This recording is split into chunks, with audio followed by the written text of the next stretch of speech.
everyone, and welcome to the Cursed Ones, where we play a game called Dungeons and I don't know what I'm doing. Hi, welcome to the Cursed Ones, where we play Dungeons and Dragons whenever the fuck we feel like it and whenever we have time. Yeah, let's do our typical affair. I don't know why I'm, like, so fucking lost on what we need to do. We haven't played in a week, but we're back. We're back. We're better than ever. We've I don't know what we did during that time. We saved the world. You're welcome, actually. We saved the fucking world, and none of you guys are thanking us, and honestly, that's fucked up of you all. Let's go through our introductions, question of the day, etc., go through the recap, play the fucking game, shall we? So, I am a little bit under the weather today. Oh no, poor me. Blows myself up with my brain. So, my question is, everyone has one. Everyone's got one. What's your favorite, like, little stupid homemade remedy for when you're a sick little shitty boy? So, Diham Yeen. Hi, I'm Ethan. I play the worst guy ever, Yaksha Enemoto-Jiikai. And when I'm sick, I just lie in bed for 10 hours. Like, maybe sometimes I drink soup, but most of it is just lying in bed for 10 hours. What type of soup? Just soup. Hot soup. Okay, girl. Thank Soup you. kind. Okay, girl, give us nothing. Hello. I haven't gotten sick, like, actually. You haven't gotten sick? You haven't gotten sick? Yeah. You in class not too long ago fucking coughing up a maskless around me? Fuck you. Anyways, hello, I'm Dean. I'm so happy about that name. I'm Dean, I'm the Dungeon Master. I play everyone else, and I'm sick all the fucking time. Damn. One of my favorite little things, and it's my little sick boy treat. I just love mixing orange juice and ginger ale. That shit's good when you're sick. It hits different when you're sick. I hate ginger ale any other time, but that's my little remedy. All right. Fuck. All right. I gotta remember how to fucking. More darker! Anyways, go! Good enough. Alright, hey, I'm Tony. I play Gideon Godbrand. What do I don't really do much. I just sort of straight raw dog it, and then just keep going. That's about it. Raw dogging my sickness. Fair enough. Alright, owl or not to owl? Yeah. Hello, it's me. When I get sick, I mostly just, like, complain a lot and then just go to class. Don't. Hey, hey, heads up, don't fucking do that. I mask up and, like, hand sanitize a lot, and then I'm just in the corner, mildly miserable. But also, I haven't had, like, a very, like... No, I have. I just kind of stay in bed if it's real bad. Okay, I'm only subtly judging you, but that's because I'm an immunocompromised MF. Yes. Good thing if you have, like, a postnatal drip, just gargling salt water. Oh yeah. Great stuff. I love that shit. Also, if you feel terrible, I don't do this, but it does help. Just boil a knob of ginger and then boil half a lemon, and then just drink it. Not while it's boiling, after it's cooled down. This reminds me that my my vocal instructor, who was on this show, by the way, shout out to fucking Ryan, who was playing Nate the Great a while ago. He always, like, every week was like, Dean, you gotta make my concoction. It's called the bomb, and it's just like 5 cloves of garlic, lemon, ginger, orange slices, and you boil it like tea, and it's the most nuts shit in the world. Anyways, Shimoon on my blade till I... I'm Kiki. I play Lelee. Usually when I'm sick, it's some kind of congestion. So what I do is I turn the shower on to the hottest possible temperature. Like eucalyptus oil, like the shit that smells like mint, so bad that it makes your eyes water. I put that in the bathtub, and then I sit at the bottom of the bathtub for like 30 minutes. Fucking snot tornado. Yeah, well, it works really well. On the downside that my eyes hurt for a bit afterwards, and I also just, like, sound like shit because I just coughed up a month's worth of mucus. Fucking beautiful. Beautiful image. I mean, I don't know what I expected asking about people being sick. Anyways, divert me had it survived. Hi, I'm Ines. I play Alice. I would say my remedy for any like sickness is usually something like a bowl of warm soup meal that is thick and has like a carb in it. So the two choices are usually either pastina with like a lot of cheese or tangy, because that was usually fed to me as a child, and now that is just the go-to. Yes, can I change my fucking answer? I fucking love kanji. Anywho, let's recap. Breakfast really often. Let's recap and let's jump into things. We'll just do a short recap today so that we can jump into things quickly. So, last we left off, the party had found themselves inside an astral observatory while going through the trials to activate both the Flame Blade and the Sleep Blade, or rather to reactivate them for their new hosts.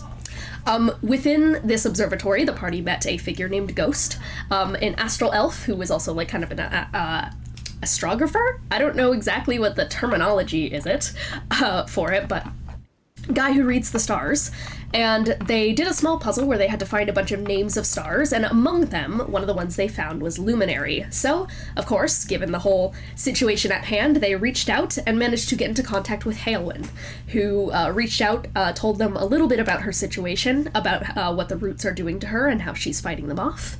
And after that, yeah, pretty much after that, it concluded with the transmission, that's the word, with the Luminary concluding, and the party receiving a key. A very unique key, given that it was actually a scalpel.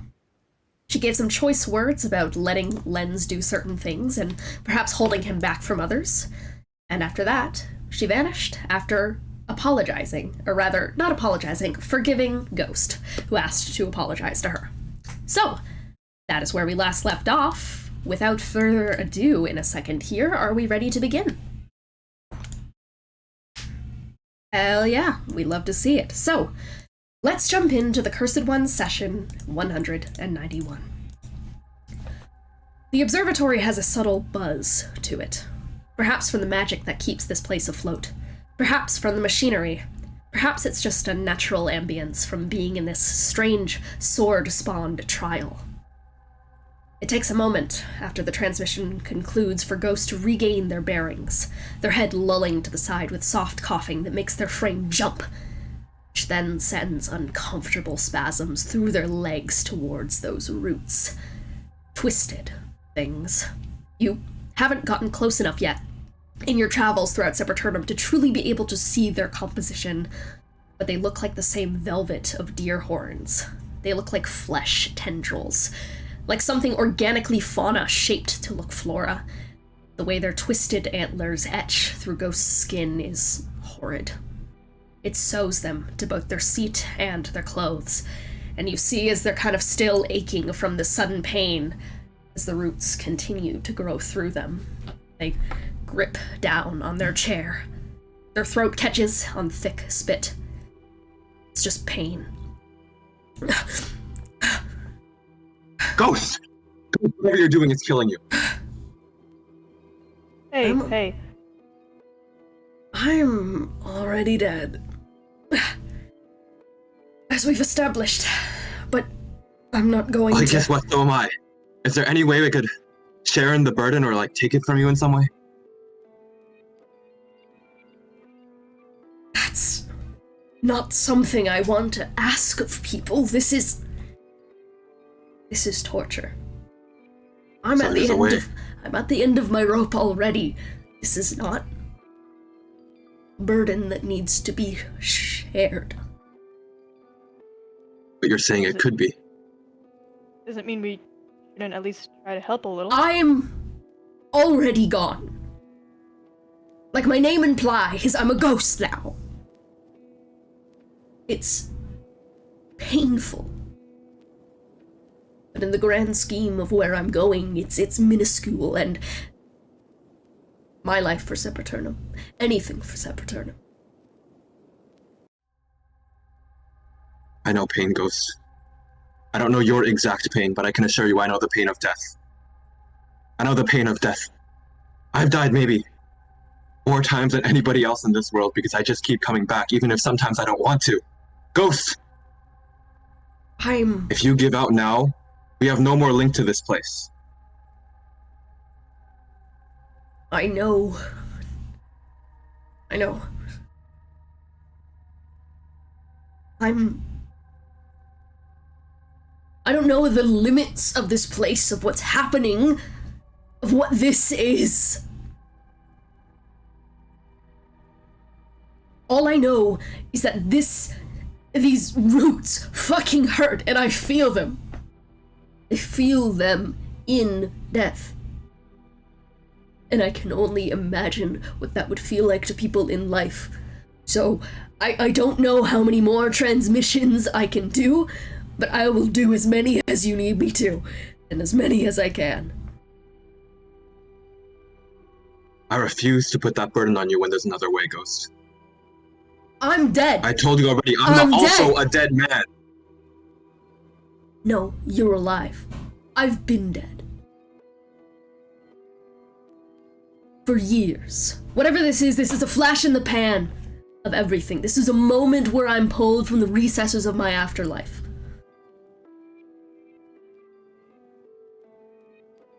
And why should your brief window into life again be one of pain? For Sepulturnum. And you think you're the only one that has to bear the burden? I want to share it with you for all of us. If I can take your burden, if we can get more information from that, then that would be the right choice, right? We were built for this. Built for this. That doesn't mean it has to be the only thing you do. Do you mean astral elves were built for this?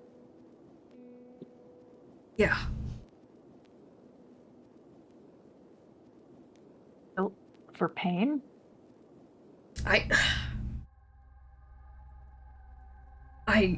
That's, I think, a oversimplification of the situation. Can I, just prestidigitation, no fancy things, just give you a little bit of warmth. I can't imagine. No, I'll take it. I'll take it. Just a extra. He's Look, I don't probably know gonna how much more time I have. I suggest you use it, using me for whatever you need me to do.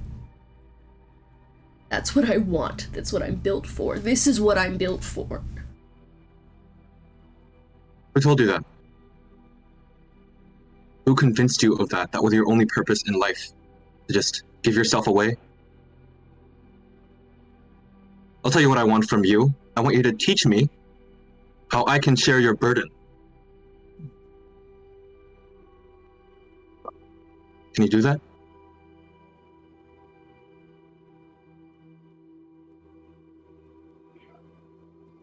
No.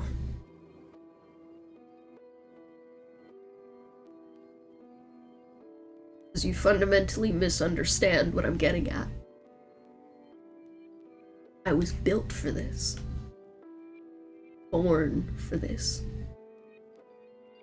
Actually, you can't do this. This isn't a matter of will or desire. You simply are fundamentally incompatible with what Ghost is doing right now. We're the only ones who can contact the dark stars. Only ones who can see them. Could you tell us about them? Sure, then? Well, all stars are parts of gods. There wasn't visible stars until Corellin fell. Before that, there was only dark stars. These. The fragments of him. The aspects that seep through.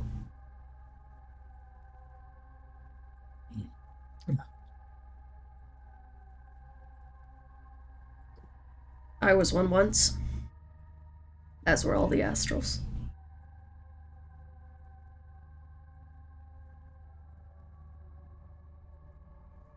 As was...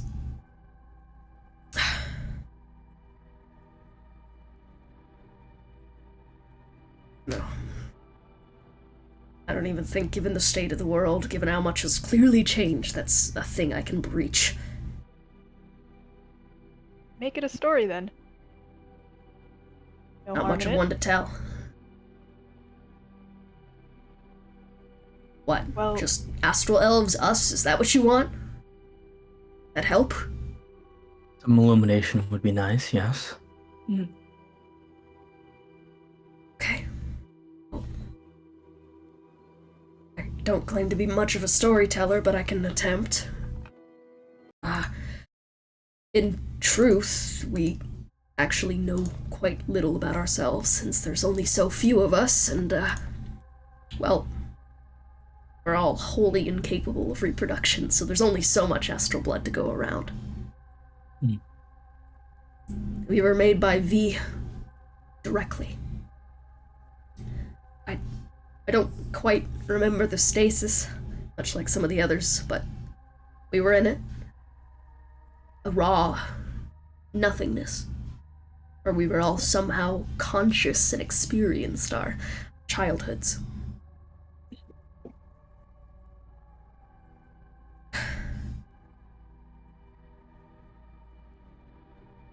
The first of us to hatch was extracted by Corellin far before his time, so he came out wildly defective.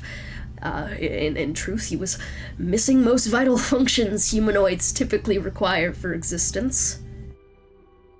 But given the nature of how we are, where we came from, whatever things made us us, his body adapted.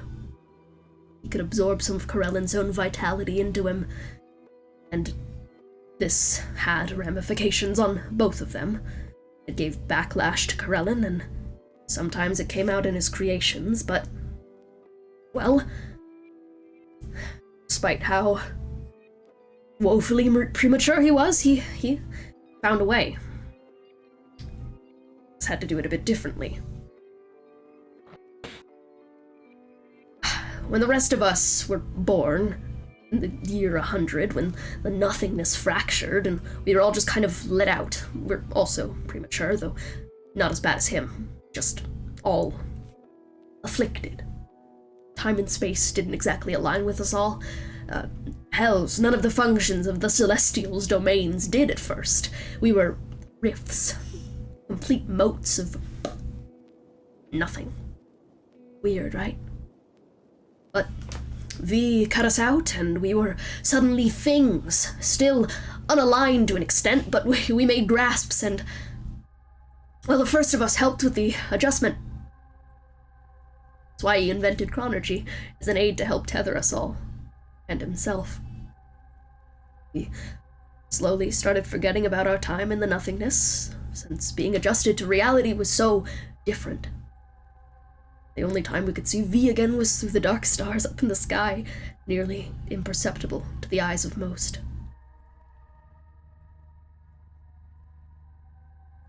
Eldrin was a template to all the other elves. Most elves carry traces of astral in them, though I suppose they're not dark stars like us and V, they're connected to Corellin, his stars, what he is now. So there's a fun little secret. Elves are basically just preemie star babies.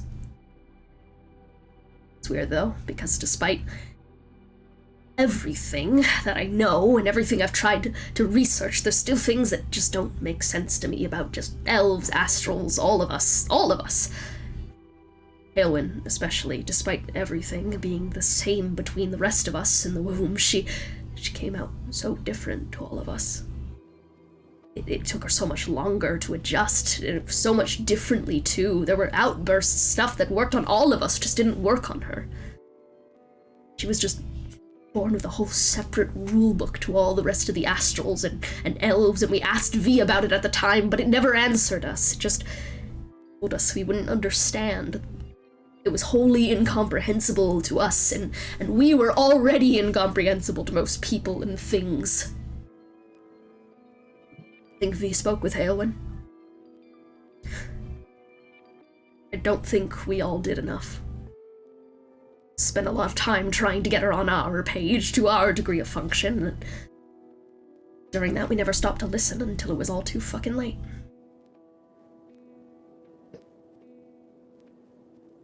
He flinches a bit.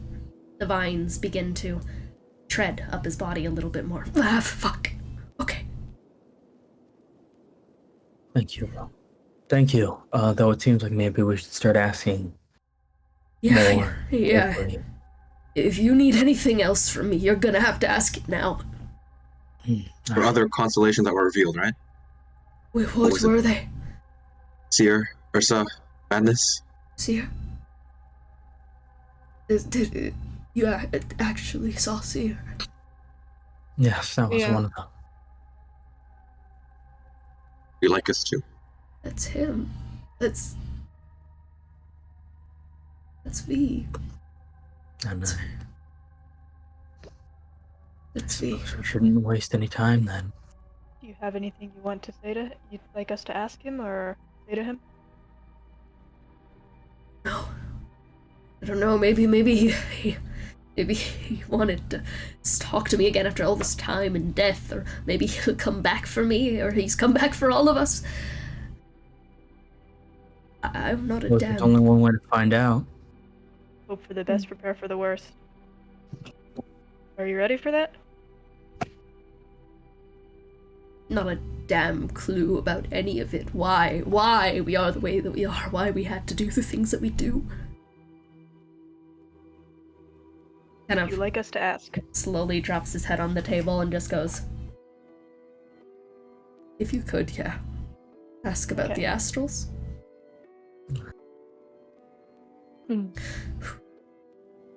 We're not built to sustain contact with the forces of V. Communication is short, long spread, and timed. We go by the rules of the dead out of respect. So when I open transmission, you get 5 questions. Though depending on how much strain it puts on my body in this state, I'm not sure how many I'll get through.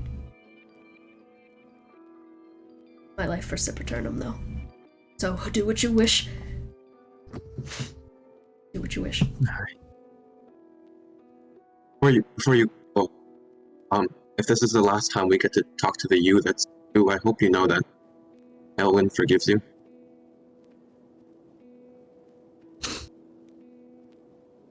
I'm glad. I'm so glad.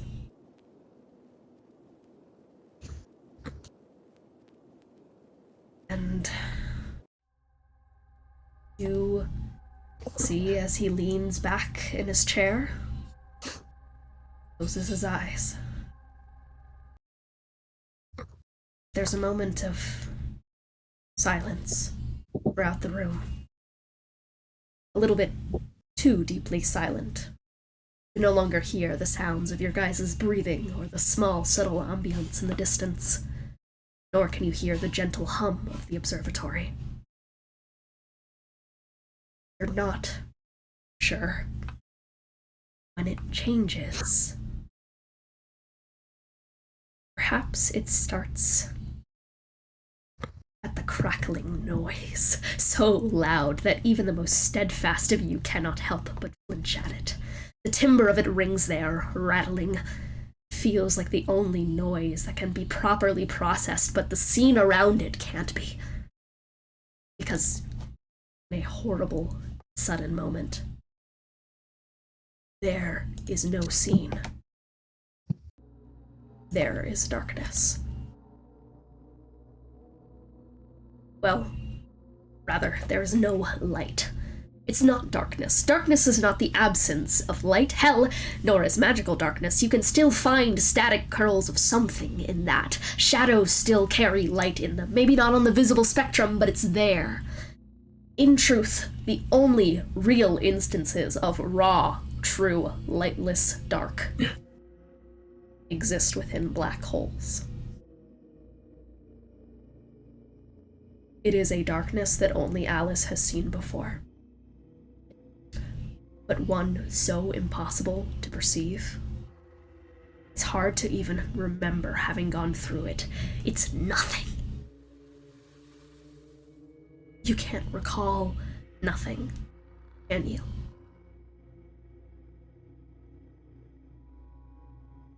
You're not sure if it's Ghost's voice or someone else's. It's his pitch and tenor, it's his vocal cords moving, you can tell that much, but it's something so much more distant and big, and it echoes in a strange way, right through your very soul. Question 1.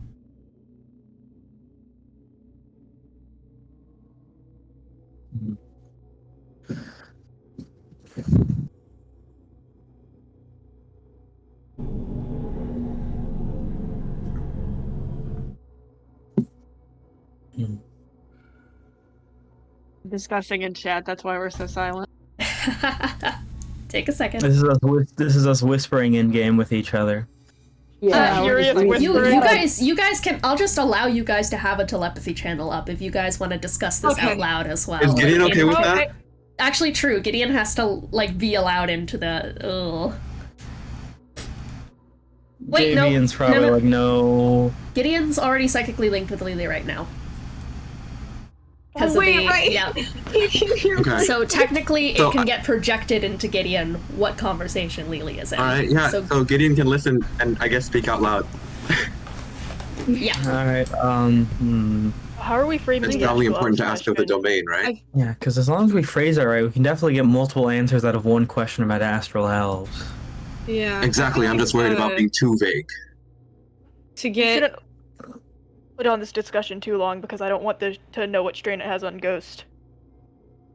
Right. maybe just ask the domain first and then like form our questions after. Right. Even I don't know about V. We don't know much about anything about me, so asking about, the god of what they are might help. Mm-hmm. We should be asking that. Do you think he knows a way to just, save them? I don't know. So like Let's- the question of just what is your domain? Yeah, I think let's just set some groundwork first to know what they control and more importantly what their interests are. Right. Who's So we're gonna ask the domain, yes?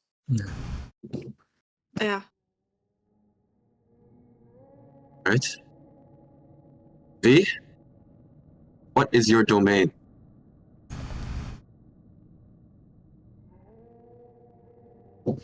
The void.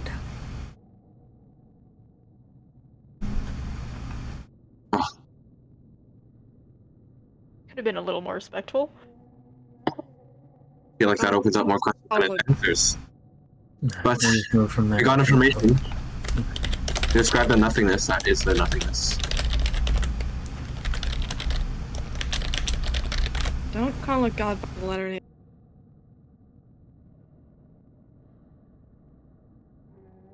Alright.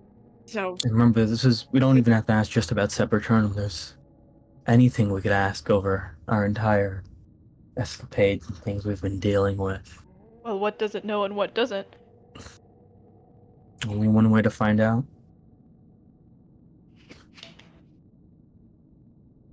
Well, I'm not asking what do you know? That's not what I meant. I meant picking a question to ask it. Well, what if we don't know where to start or where to end, I guess, then we can't exactly find the boundary in 4 questions. We're Can just going to also- have to ask questions that are relevant and hope it knows. You swear you see, or rather sense, a shifting around the area. Something so imperceptibly massive it feels like a planet is moving and that you are witnessing it. Oh. We ask it about Veldrin Prime. We could. What do we ask Maybe it? The if the Belgian goal. Prime has, yeah. what Veldrin Prime's goal was, or location, or anything like What was that? the first That does Veldrin? seem pretty good. Alright, You swear you hear a choked noise off in the distance. Gideon's gonna talk out to the void again and say, "What was the goal of the first Veldrin?" You find the first Veldrin.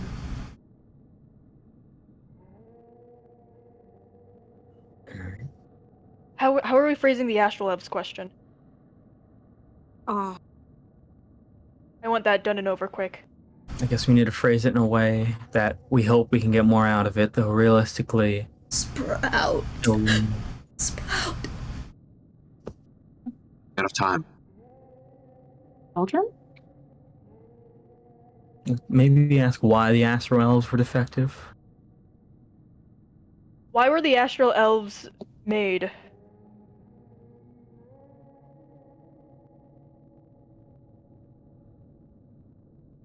Not intended to be astral elves.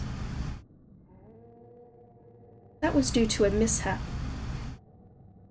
my child made. Yes. No offense, but we did our.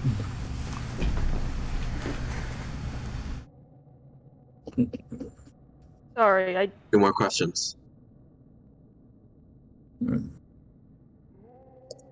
is Corellin their child? They said I is did- I Corellin don't their think child. that That was was still the telepathy. telepathy. That was I'm defending Ro here because I heard it. Thank you. That was not out loud. Get behind me, Ro. Alright, that's reasonable to assume, though, even if they weren't, I assume at best they would say no, and even then, what would that even imply? I'm not thinking of asking that. I'm asking because, like, Yaksha, Yeah, it was a mishap. I'm gonna go ahead and give you this. So each of the colossi, of course, have their like split domains and such between like what letter gods they kind of came from. All of them have a connection to life, just because life, made everything. But the specific ones that Corellin was like attached to was spontaneum and instinct. Fate and instincts? Or was it like actually spontaneous? Well, I guess spontaneous fate, same thing. Okay. Can I share that in the telepathy group chat? Yeah. Just Yeah. what I just heard? Yeah. Fate and instinct. So you guys all know this now. And, well, we all know that fate shattered into spontaneum. We also know that celestials, as far as we know, can't be created or destroyed. Tell you what, I don't know. I've never heard of V before all this. we could do why haven't we heard of them? No, that's stupid. I mean, when Well- we were Starwish, she said it was new. The installation, maybe it didn't mean vigor, maybe it this. When my brother died, he turned into the stars.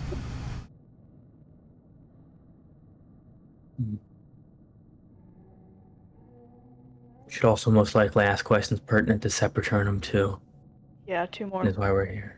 Right, we have 2 more questions. We should use them wisely. They mentioned that there was an order to let Sepulchernum fall. Found it. All of it. And we're all What hearing do we this? want to ask? Yeah. It's distant echoed. Oh, that is. Okay, I feel like we shouldn't be here. Mm-mm. Alice, I found it. Veldrin, what did you find? Alice. 1 more question. Well, Alice is addressing Veldrin, not V. Yeah. That doesn't take away from a question. You guys suddenly feel a slight movement in the room. It goes from massive to minuscule.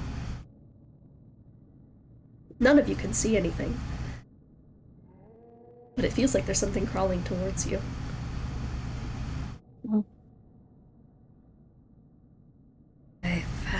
it.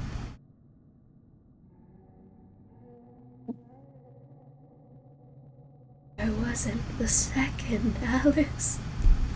I wasn't the second. What do you mean? First never existed. Where are you?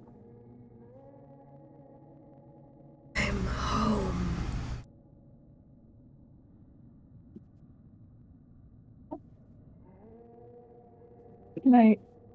Can I see you? Where? No. Now you can't see me anymore. Why not? Why not? No, wait, no, that's not fair. Wait, I've spent all this time with two and so many different Valdrons and so many different, and you're here and I can't see you and I can't come home either.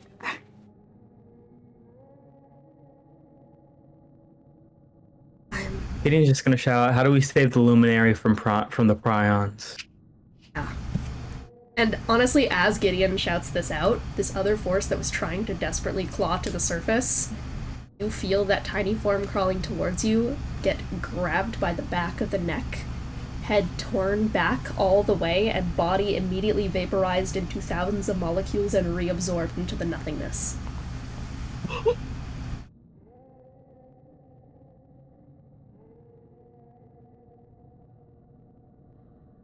You asked, how do you help the Luminary? Yeah, how do we save her from the prions afflicting her?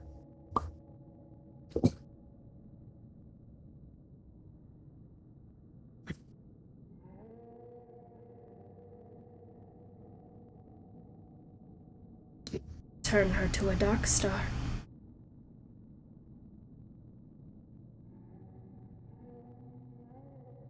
I just ask out of character, did you say return her to her dark star or to the dark star? To a dark star. To a dark star. Okay.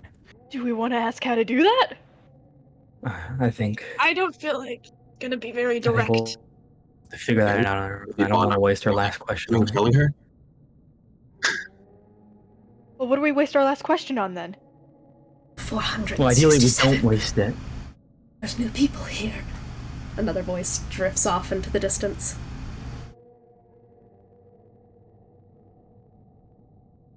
Is this this isn't out loud, but is this limbo? Is this... With the voices coming from, I can only assume to be Veldran tribe.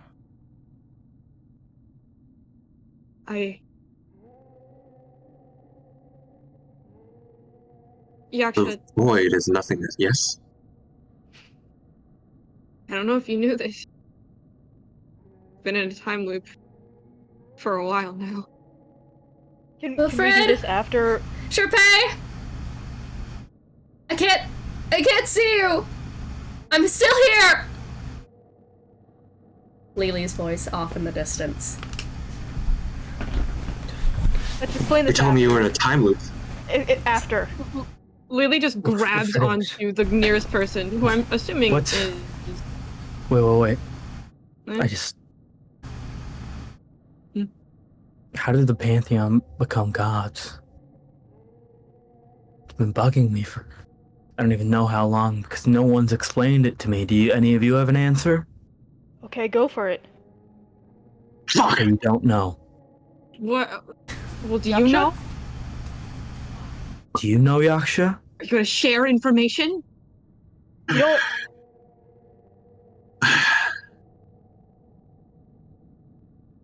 When I made my first children, I needed help.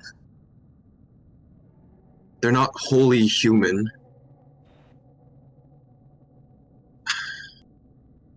I can't tell you exactly how, but I know that has to do with it.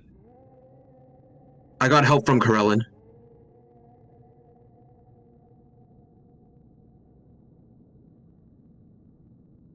My son's a half-elf.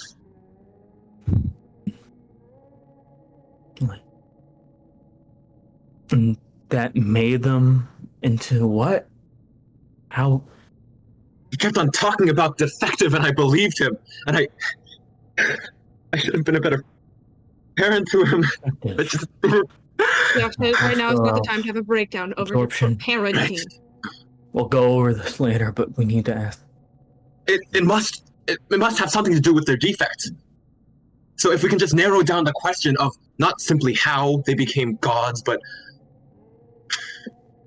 What makes someone a god? We could ask that's more about we could ask about the defects, just flat out. What We have made some the idea afterlife? of it already. They can't. Seems like they can't have children. Well, as far as we know, Veldrin doesn't have any biological children.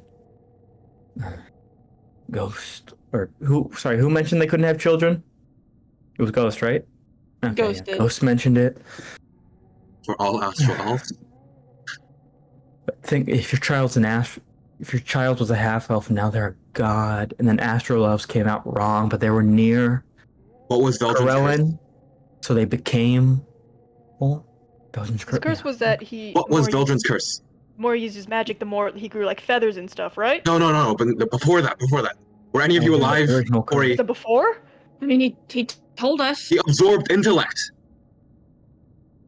He also absorbed a part of Corellin when he came out. Assuming He did, that he didn't was he? first. Okay, so astral elves seem to absorb aspects of what they're nearby, but which we even ask based on that. But the wouldn't that be the defect though? I think my brother would consider that a defect. But still, we need to ask something pertaining to separate turn on. Yeah. Situational is more important. We should focus on the mission here, you're right. So what can we ask? It's here. It's here.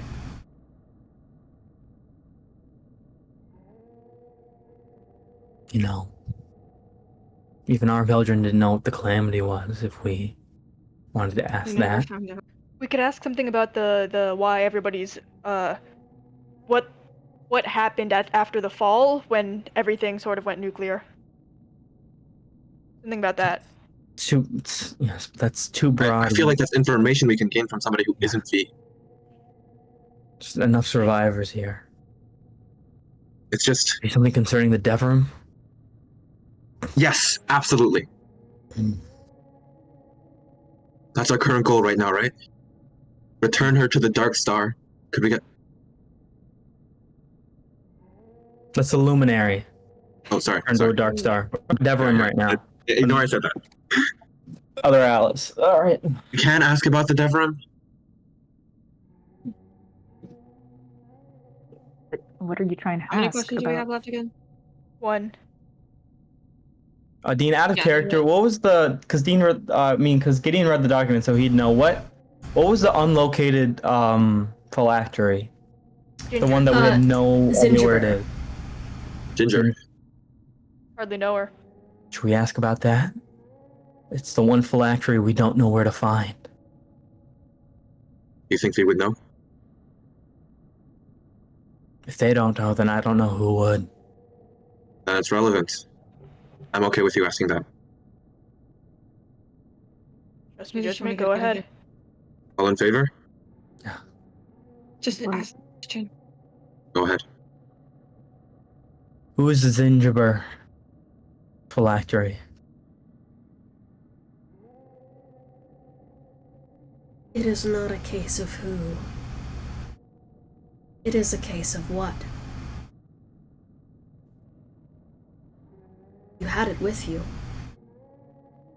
And you discarded it.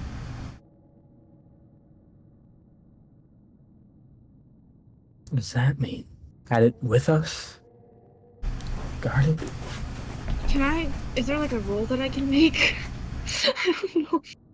Can I at And- least tell if this? As you guys, that final question concludes. You guys hear wet breathing. Thick, heavy. Like someone on the ground fighting off pneumonia without any medication, just horribly hoarse. They're breathing through some kind of fluid, like they're drowning on their own spittle or something like that, and it's all around, and it doesn't stop. Then it's dragged and replaced with someone being internally pressed from the inside out, and then it's replaced again with limbs, fingers unfurling into nerve ends, unfurling into more nerve ends, until you're nothing but a tree. Until you're nothing. It's too dark in here. It's too quiet.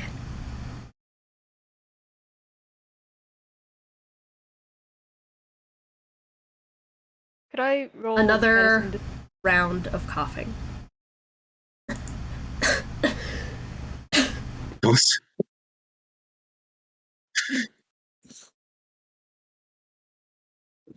This. Could you Ghost, we were able to talk to the could astral you elves. make me some? Could you make me some ginger tea? Yeah, I got it. Alice, could Ginger you? tea. Alice, could you? Could you make me some? Ginger tea. Gingerbread? No, I've had gingerbread with me the entire time. No, I gave it to the tavern, but Oh. there's no way that was a phylactery.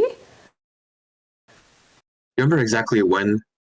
You can't even You begin to. You diverged. can't even begin to question,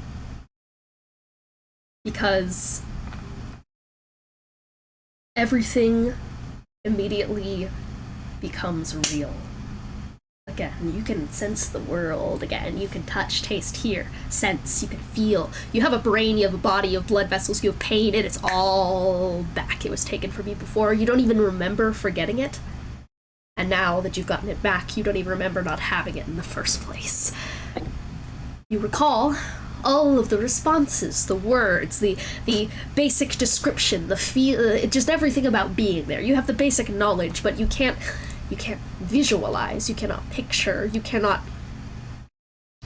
There is no accurate information that can exist back in your mind. There is no perfect relay that can return to you. It is as if it has all just been transcribed. You cannot process the visual or any other sensory aspect of it, just the transcription. What just occurred.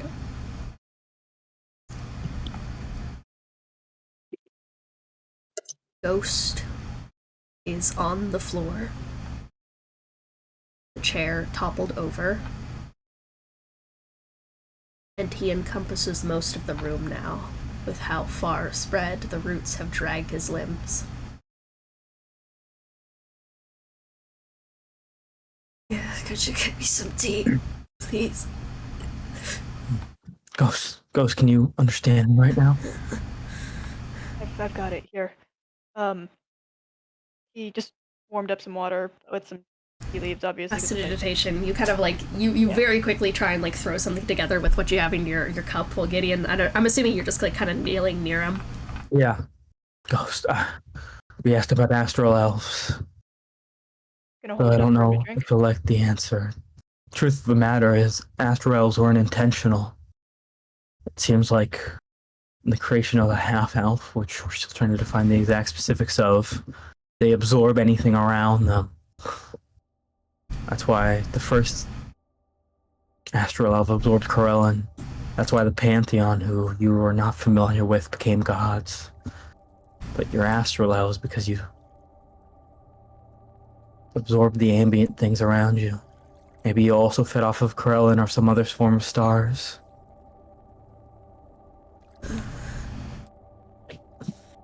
Is that why I'm becoming the roots? That might be why. Might be absorbing that instead. But you mentioned someone earlier, the first. Who was the first astral elf you mentioned? It was my big brother. What's his name? Veldrin. Okay, yes. Easy, All right. easy. Okay. He's trying to talk through me right now.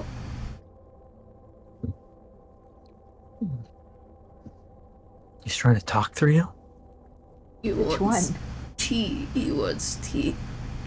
Oh. That's why. Hey, Ghost, you're siblings with Heulwyn, right? Mhm. What were they like as a kid? We were never kids. You have memory. It means just as much. We don't have time for this. Okay. Okay. Ghost, look at me. Look at me. When we asked Lee about saving Heulwyn, he said bring her back to a dark star. Do you know what that means? We're all dark stars. All the astrals were. And how were you brought out of the dark stars? His eyes are fluttering. He's fading. Go, stay with me. How were you brought out of the dark star? I can't breathe. His hands kind of just trying to paw for something to hold on to. I'm gonna give him my hand. Hang on for a little bit more, Ghost. How A little longer, okay? were astrals pulled from dark stars? And if you still have it in you, to tell me how do you think we can put Heulwyn back? Ellen pulls out when everything is split open, and sometimes when we're flooded, we give into the nothingness. We go back. We go back to stars. Going back to the void. Okay. Am I doing a good job? Yes. You're doing great. Yeah, good job, Ghost. Your life for Sepulchernum. You need any more stars? To your left. Seer and Madness. There's I think I might there. I think we can maybe figure out on our own, so Madness. Wanna do the last one? can you contact the madness one? She still have it in you? Healing Madness. help? He's kind of just, he's barely conscious anymore. Just desperately holding on to whoever's hands he's been given. Aros? He holds back just as tight to give him something to ground.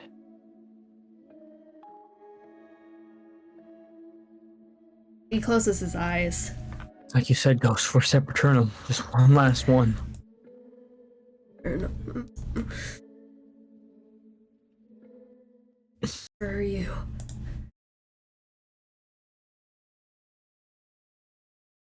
Breathe. You see his head start to fall to the side.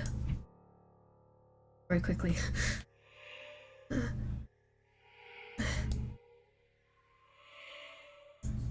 Every other ritual so far, he's closed his eyes to try and make the connection, but you can tell by the look on his face that he's worried that if he closes his eyes, he's not going to be able to open them again.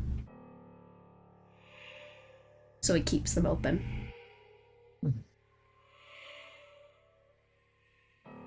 And therefore, you guys can all witness the way that his eyes go from kind of just pitch black little starry things to swirling a little bit on the inside. Something golden. Something bright. He lulls a little bit more, grits his teeth, just...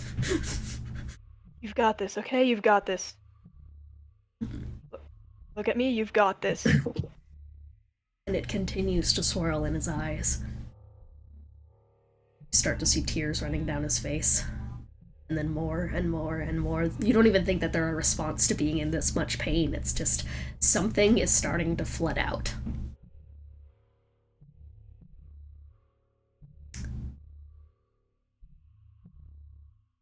He catches a breath and drops to the floor, limp.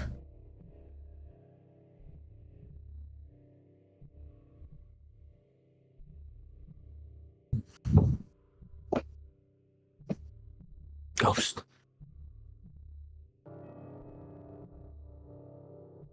Gideon's gonna take his other hand to, just check him. He immediately bolts up, and you start to see tar-colored clouds start to emerge out from his eyes that are now dripping and burning with sun streaks of radiance. And you see the roots beginning to seethe in his body, and he is contorting with every single movement of it. There is just radiance and a necrotic boiling light as he jerks against both of your guys' hands and just starts spasming with these tonic colonic motions. His joints are cracking. There is something spreading across all of him right now. It is radiance, it is necrotic. It's the color of Heulwyn's hair, so you recall.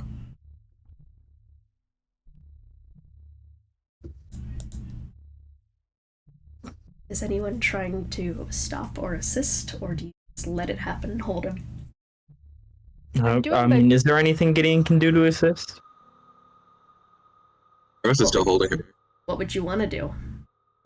Yeah, that's true. That's the big issue. I mean, brush away tears, do my best to provide comfort. Okay. A gentle presence. You can also try and figure out deeper what's going on here if you wanted to. Okay, what am I rolling? Arcana. Cool, can I roll it? Yeah. I would also like to roll. Okay. Natural 20. A natural 20. Woo! Wee. I'm glad because I got a 3. Alice, Aros, what did Gideon get? 33.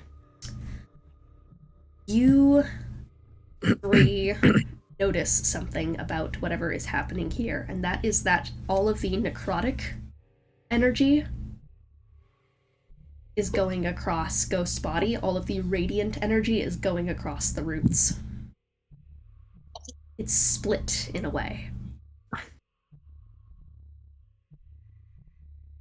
They're detaching the roots from his body. They're detaching.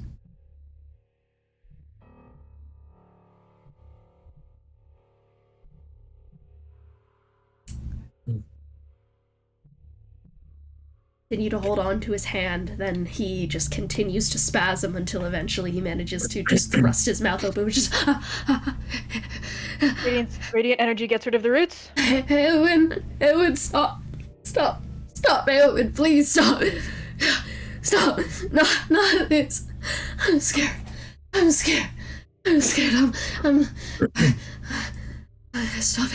Stop it. Your Guardians has radiant damage. Do I cast it or? And what, attack him? Attack the roots! Stop it.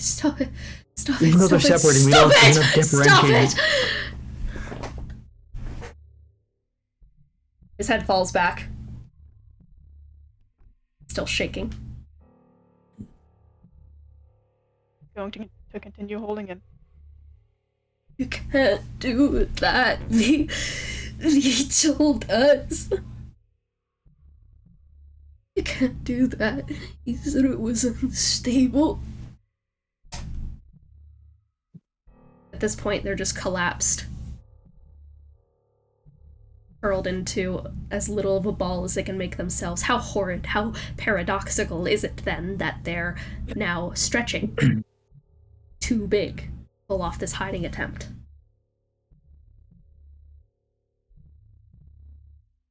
Take off There. my jacket and drape it over him. You do. You quickly drape it over. Okay. You're still holding the hand. Both Aros and Gideon, you guys have to start, like, getting up and moving to keep a hold of the hand. To also, like, be holding on while he's growing. And you do slowly walk with his movements. The roots are coming out. All of them. They're shedding out to the side. They're falling onto the ground. And they're curling up as the radiance slowly saps at them, and they eventually fizzle off into nothing but streaks of gold. But by the time that the last root comes out, whatever's happening to him as these necrotic runes go up his body does not stop. It is a malignant thing. Can I try reading their runes? So can I try reading them, or? Yeah, you can. It is absolute fucking nonsense. Here's the thing, you can read them. It is a complete gibberish mess and string of words, but you can get the tone. A desperate attempt to help. Is there anything, just looking at the runes, trying to figure out what they're, like, getting the general tone of what they're trying to do, is there, do I know if I can do anything about, like, add on to it magically to help? The problem is that it has the right approach. It is, however, doing it on a body that is completely incompatible with its approach.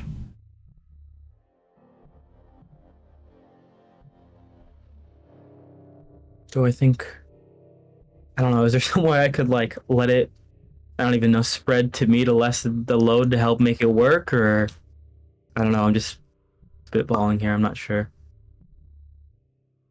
Yeah, you know what? I like that. You're grabbing onto his hand and you're seeing all these runes. Could I think, Azure maybe, like, also has those runes on her blade. I will also give you that.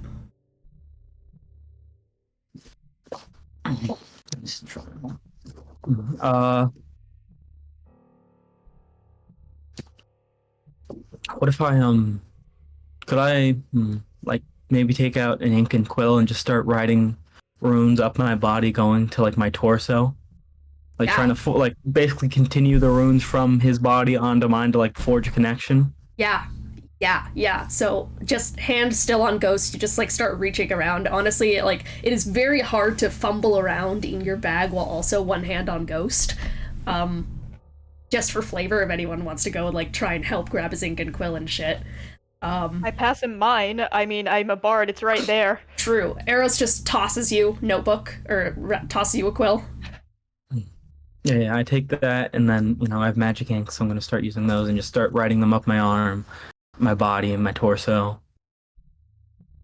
You just start fucking jotting down anything that comes to mind. All the while, eyes keep glancing up towards the body. It's like it's being turned into dripping candle wax fat, and it's covered in soot that trails up two jointed fingers that cakes his arms. It's like the result of some rejected transfusion. The celestial stitching that was trying to pull him together just can't do it correctly. His head looks like it's starting to split open. This is as you look down, and you just keep writing, and it keeps going up your arm. You're running out of room there, so you move to your collarbone and start going to your chest, until eventually it hits right here. Dig the quill in, perhaps a little too deep, drawing blood in the process. Write down a rune.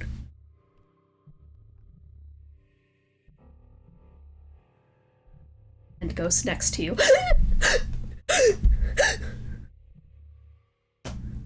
As your arm starts to glow. The necrotic energy from the body, those runes, you see them start at the other side of, like, their fingertips, Ghosts, and start to trail down and start to head up towards your hand. You let it happen? Oh, yeah, I do. And this is probably going to fuck me up, but also, while this is fucking me up, I was going to ask if I could also do this on Ghost Body, see if there's any runes I could, like, fix. Or anything like that. Just trying to, like, help make this, whatever is supposed to work. I think it's kind of like decoding. Like, you're kind of taking the runes that aren't legible, and the only ones being left behind are the ones that you can start stringing and filling in the pieces of to actually start making coherent strings. Some of his limbs start to snap back into place and start losing those extra joints. Fuck, it hurts. Fuck, it hurts. Fuck, it hurts. And you can almost feel it in your own body. With every stroke of the pen at this point, you've done some kind of connection. And you feel it every time a joint pops. You feel your own body just cracking a little. Your legs start to feel longer.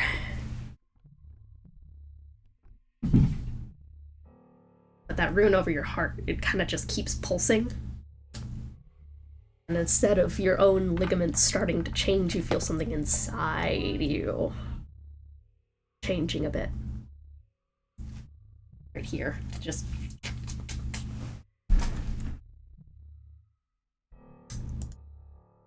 This is not a perfect method, though. I want you to roll... Just for all of this, for everything that's happening, for what you're doing, for what you're enduring, I want a wisdom saving throw. Not con? Alright. Yeah, actually con. I like con more for this particular regard. Alright. That is a 26. Thank God I took proficiency in those saves. You succeed. You're gonna take half damage. Okay. As this is still an absolutely horrific process, and it's still flooding through your body, and even though, like, you guys can actively see this, Gideon keeps growing new joints that keep snapping inwards. He keeps just, like, getting a little bit taller, then shrinking back down again. Just everything starts cracking, neck occasionally, up a couple more, like, spine ends and shit, and it just keeps going. His arms kind of, the other one, or rather the arm he's using to hold on is just partially slack and such, as it is just fucking... The runes at this point, they look like they're overheating. They're starting to glow. They're getting red-orange hot. You are gonna take... Gideon. You're gonna take a total of, and that's half damage. You're gonna take 25 points of necrotic damage. Cool.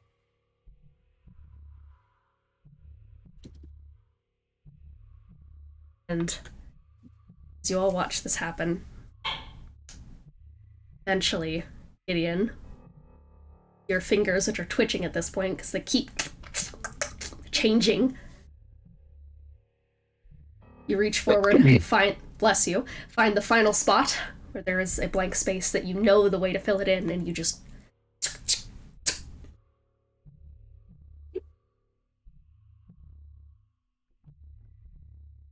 And you collapse against Ghost's body. You just can't support yourself anymore. Can't support just all of that sensation anymore. Fuck, you gotta let some of this out. You gotta. They're all here.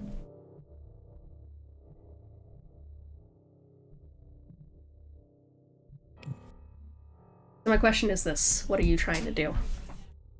Is this feeling, or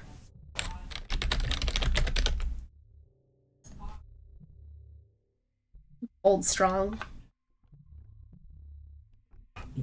I guess, I mean, with everyone here and everything happening, I guess just try to hold strong, I suppose. Wisdom saving throw now. Alright. Still decent at those. Okay, that is 23. 23. You manage to just kind of feel the bile, like, running at the back of your throat. Feel sweat running down you. You want to fucking combust. Just go up in a fucking smoke. But you don't. Your hands reach down onto the ground and just grip kind of onto a little, like, split between some tile. As Gideon's hearing starts returning to him, is he hearing anything from you guys? Gideon, what's going on? What are you doing? Can I roll insight to see if like just how much of the emotions I pick up on? Yeah, I want you to roll insight and try and see if you could, like, clock what his face was going through during all that.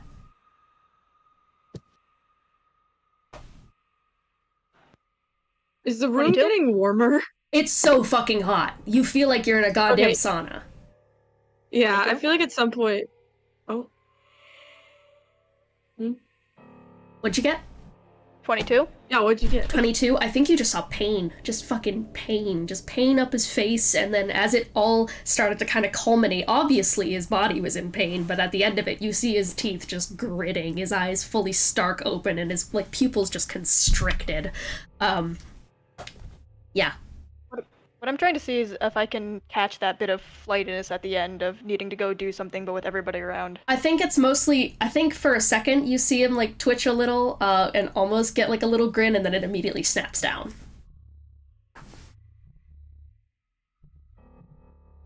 Yeah, Gideon, at this point, you're starting to blink. Lelee comes into view above you. Can I look at to see how Ghost is doing? You slowly, like, kind of, like, arm, like, crawl over, flip over onto your side, look over. Holy fuck, he looks normal.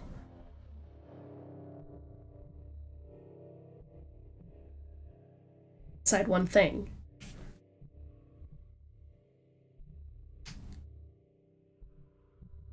His head is just a mote of darkness.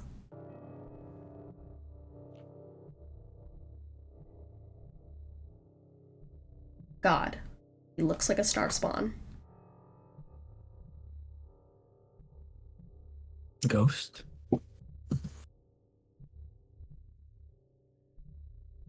The body sits up as if being tugged on by puppet strings.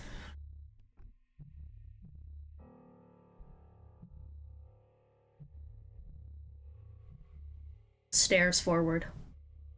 Heulwyn? Response.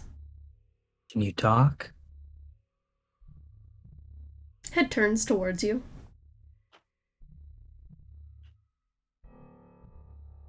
No response. Does the head show up if I tremor sense? Is it something that is tangible, or is it just No. the absence of... The absence. So she can't even feel, like, air above it? No, yeah, it's just... What? He looks like a star spawn. That's Who not... are you, and why did the Madness constellation summon you?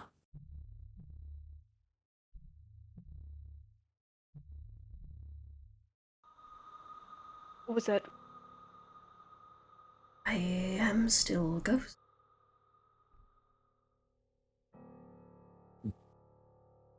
There's nothing there. There's nothing there. Do you feel different?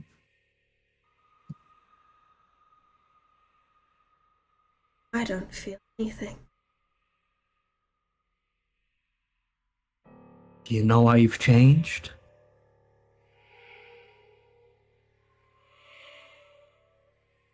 Rejection of force not built for me.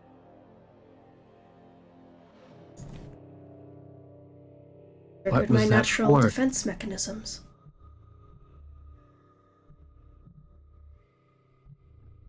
Turned you to a star.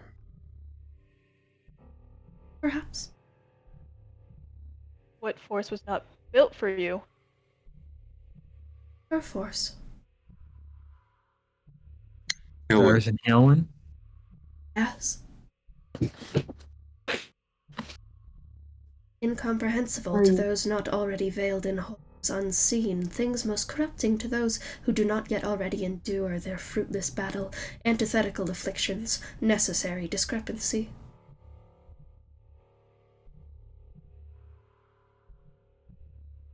rejected, long hated, long shunned.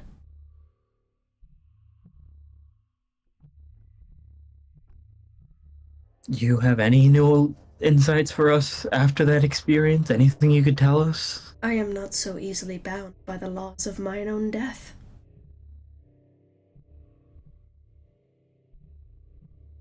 Stands up. Nor was V.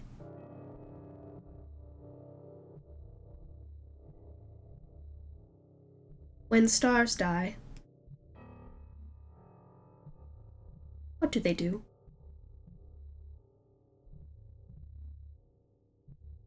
Do we know that they turn into black holes, or is that thing something we would know, or Yeah. become void? Nothing. Are they All weak out? Are consuming. they supernova? Nods.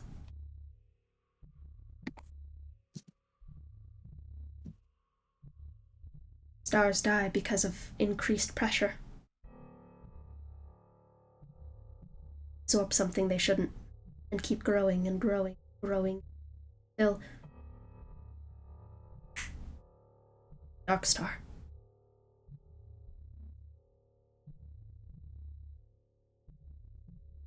Is this what you meant? Wait. Heulwyn into a dark star. Or to kill her then? Yes, that is what I meant. You're not Ghost. Yes, I am. Ghost didn't say that. Lelee, it is and isn't. It's I think remember, you it's absorbed too void. much. The voices we heard. I am you as well.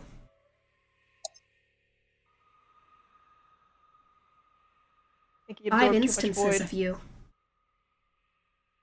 Is the way you stand now. Hear what happens in limbo. 100 instances of you from other regards. Yeah.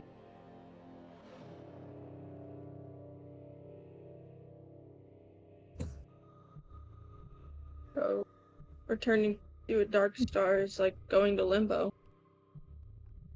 All right, V, if we have you here, what? And somehow you've condensed that into Ghost Body? Ghost Body has always been this. It was not condensed, it was let out.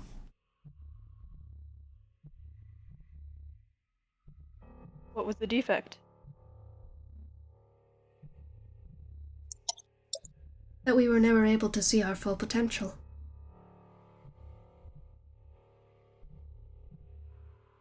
And your full potential? It just looks at you, and you are hit with an incomprehensible sensation. You are brought to the ground. I mean, Got it. think about it. Half elves, right? They're half something and then half elf, but what kind of elf?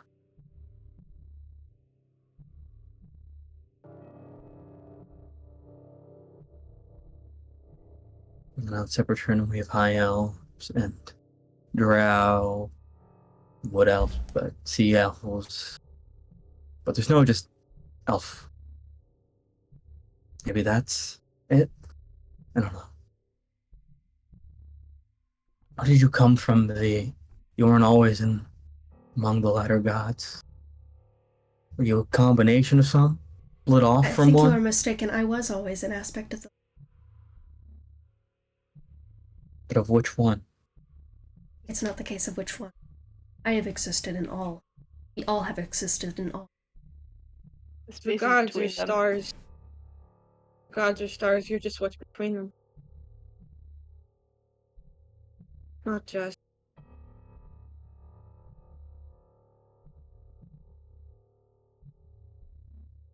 Where there is something. What else is there? There's Nothing. There's nothingness.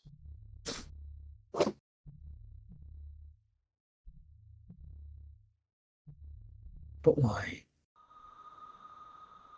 But why weren't you always tracked within the Pantheon? Why was your letter not always even if you were always there, why was it not always regarded? Why is that number always static? The amount of letter gods. Because there was a time where I didn't need to exist.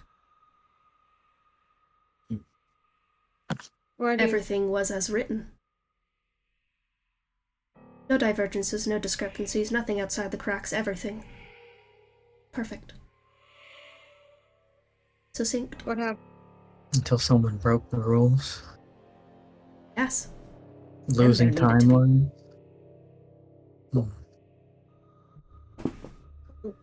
Who broke the rule? Children. There's loops. You think too narrow. Then broaden my horizon. I existed before Veldrin.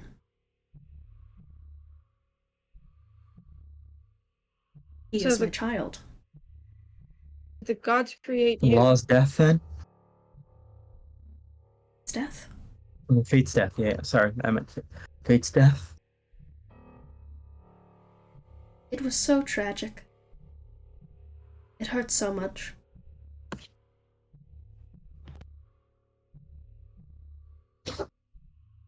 So you were there for that. But they didn't really die. It changed.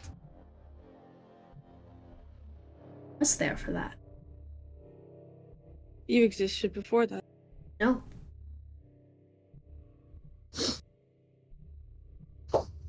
I was there for Fate's death. Okay. I'm sorry that was the first thing you saw. Something Fate's like death that. Spontaneum.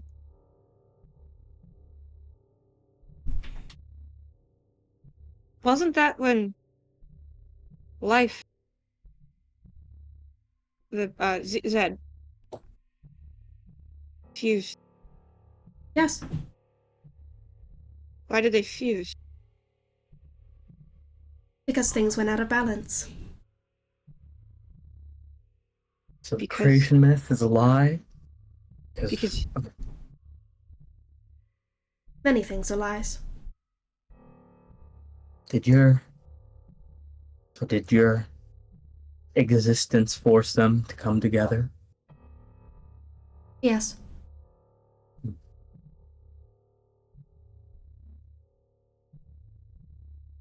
They were the most compatible. Just worked out that way. That makes sense, though. Since life and death fuse into one being, is the opposite true? Was one being split into two and you were one of them? Yes. Who was the void other? and- Who was the other half? Never gotten Can to you meet pray? them. But do you know who they are? Oh, They have yes. love. The possibility of all things. All things that exist, that is. Above? Spontaneum. Spontaneum. Yeah, spontaneous. Possibility, yeah. I was thinking about magic too hard. Yeah, spontaneous. That makes sense. So, Makes sense. Everything and nothing.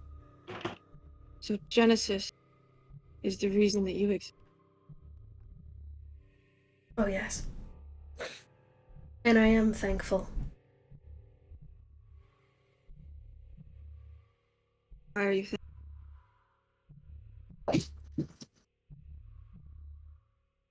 Because I get to be now. I get to not be now. Do you? Why did you want Returnum, Paul? Is it because you wanted something?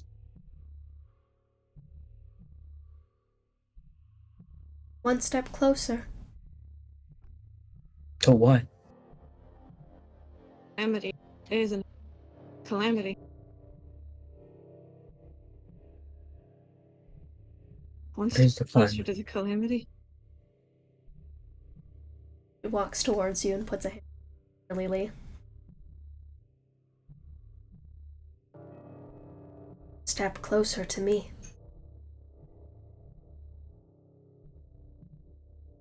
Closer to nothing. You want all to become nothing. Takes the hand off your shoulder. Do you want to still exist?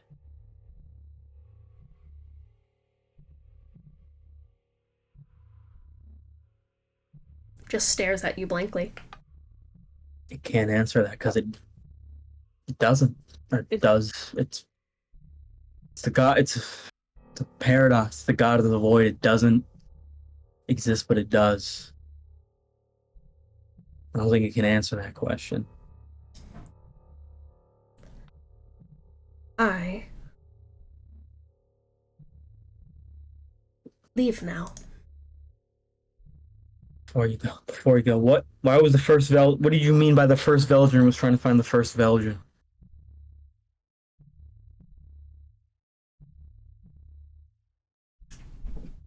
You could have gotten your answers. If you let her talk to him a bit more. Nods at Alice. Vanishes. You are left in an eerily dark room.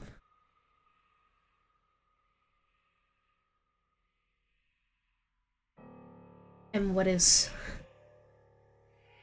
just so strange about that last comment is that you swear to God that nothingness smirked as it looked at Alice. And Alice, you hear a little something that no one else does, the tail end of that.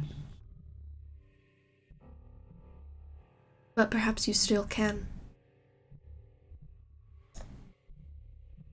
If you accept some things. And as it vanishes, the only thing left on the ground is the teddy bear.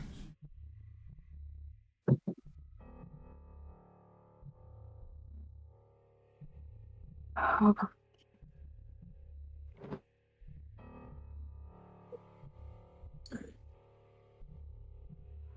I suppose our questions are answered as best they could be, and we have the blades now.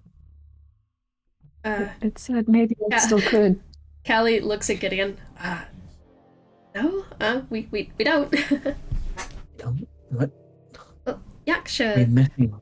Yaksha got the blade after. I'm sorry, I've been looking, but diddly squat. Could we also get a dispel magic on Callie? On Henri, I think, has a brand on her. I mean, we can worry about that in a second. Gideon hands the bear back to Callie again. She looks It's at the it. only thing in the room really left. Your blade. No. But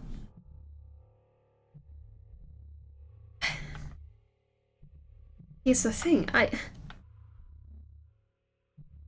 don't know if this is for me. I mean, it was supposed to be hard on the floor. That's what Adolf said. Truth be told, I mean, nothing really affecting me happened much here. I mean, I guess I'm a star bear, so perhaps there's some correlation, but I mean, I'm not... Maybe. Hey, Could Alice. you hand it back again? Yeah. Callie slowly hands it to Gideon. And then Gideon goes over to hand it to Alice. Can you try talking? Alice's two eye hands have been softly crying, so there's just a little stream down her arms. And she accepts it, but she doesn't seem to know what to do with it, and it's just... Say hi. Alice, What do I do with this?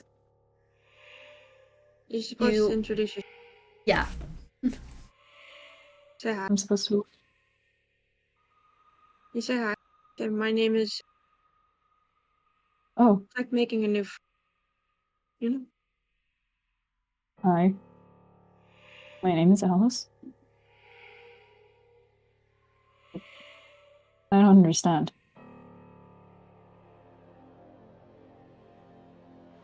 It's okay, Sprout. Figure it out.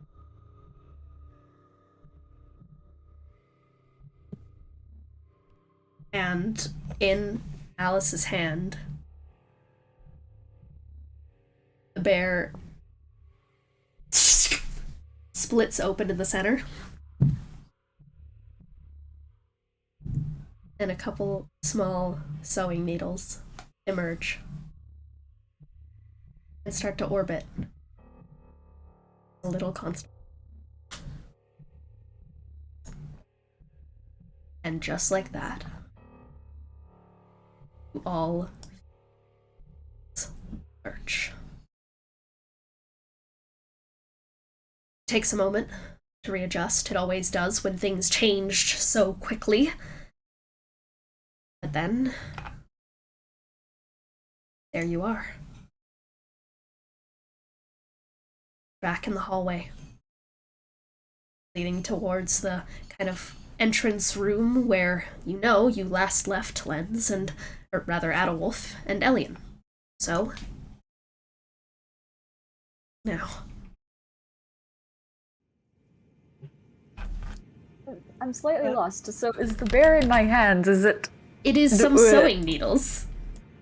It is now some sewing needles? It is an item that I'm gonna send to you. And then an item that I'm gonna send to Ethan. Interesting. Lily's gonna kind of like lean over to Alice, just like, so. Did it work?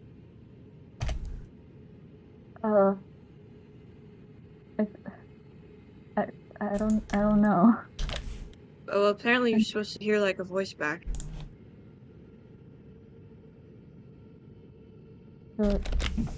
Hello? Can you hear me? The needles just kind of spin around a little quicker.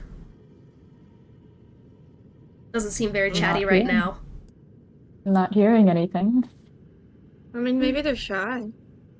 Maybe you just need to give them some time. Yeah, this thing won't talk to me. And,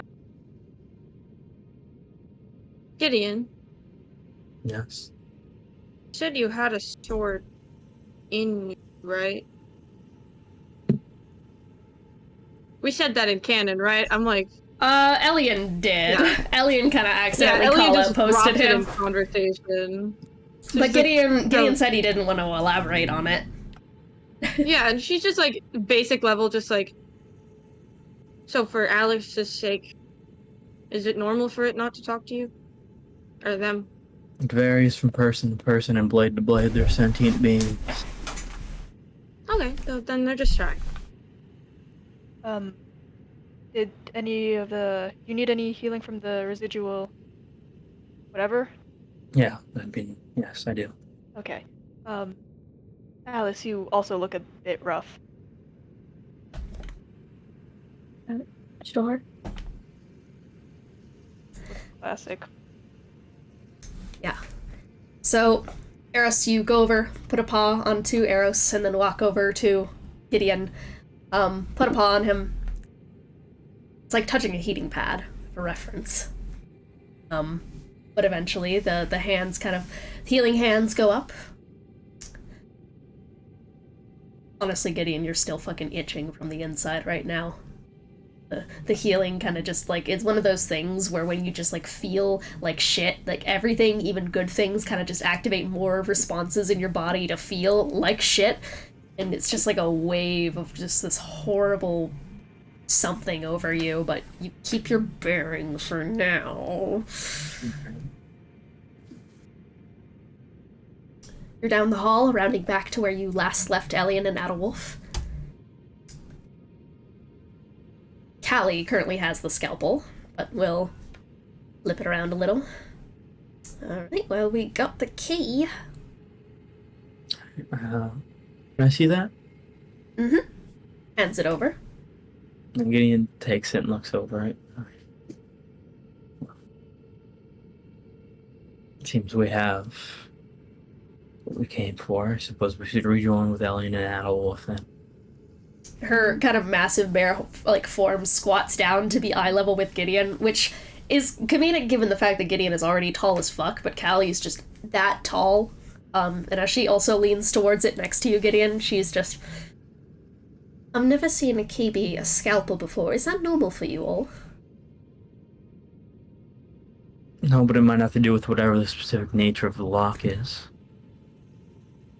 Seems more like a metaphorical kind of key. Now, most things in here do seem a little bit metaphorical.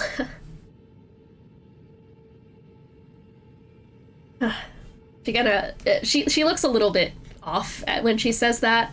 Eyes kind of tilt down, but she stands up, puts a big old paw on Gideon's head, and then just goes, "You got me all worried there for a second, doing what you're doing with the room stuff, but I had a feeling you had it all in hand." Yes, I was able to work it out. Yeah. And to think, you used to come to me about rune homework. Yes, I suppose times have changed.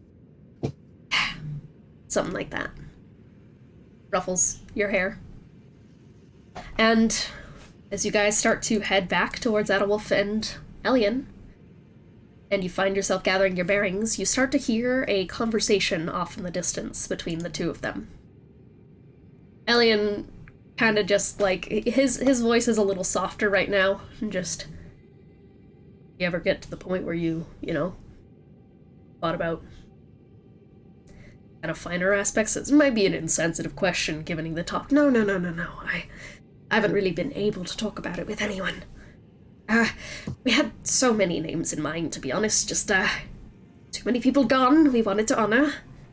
Eventually we settled on names that we thought deserved a longer chance out there, though I honestly feel a bit foolish given today's circumstances, but... if it was a girl, it was going to be Callista. If it was a boy, it was going to be... Gideon, everyone. Sees you guys around the corner and big smile, just... Everyone! Hello. Welcome back. You are all good? And he slowly kind of eases up on his paws and trots over. Lelee, you just get a snoot just right on you. just big snoot, just sniffing you over. After the events of the void, she's just going to climb up onto him and just lay down. Oh, okay. Yeah, well, I have plenty of room, so you are free to get comfortable. Are you hurt? I didn't get to see. No, I'm fine. Okay. Snoot immediately then trails over to Callie, sniffs her over. I'm quite alright as well. Okay. And then goes to Gideon, big Snoot just right at you. It's been all made it through. Alright. Ears kind of flatten back a little bit, concern. Kind of sniffs around some of the bloodied bits on you, and then eventually stops sniffing, kind of right here. Can you put your ward down for a second? All right. And he just kind of licks it a little bit. It's an odd sensation, but nothing more odd than getting a kiss from a dog. It doesn't carry a slobbery feeling. It does feel like getting washed with something kind of watered down vinegar. It leaves a little bit of a purple residue. A shiver kind of goes up you as it concludes. And you kind of feel the little sword inside you tense a bit at this.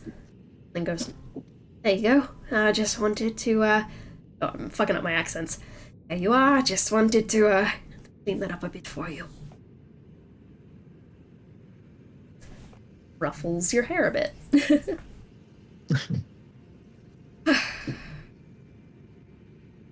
Did you, get the key? Yes, we Good, did can I find see it. it? Gideon holds up the scalpel.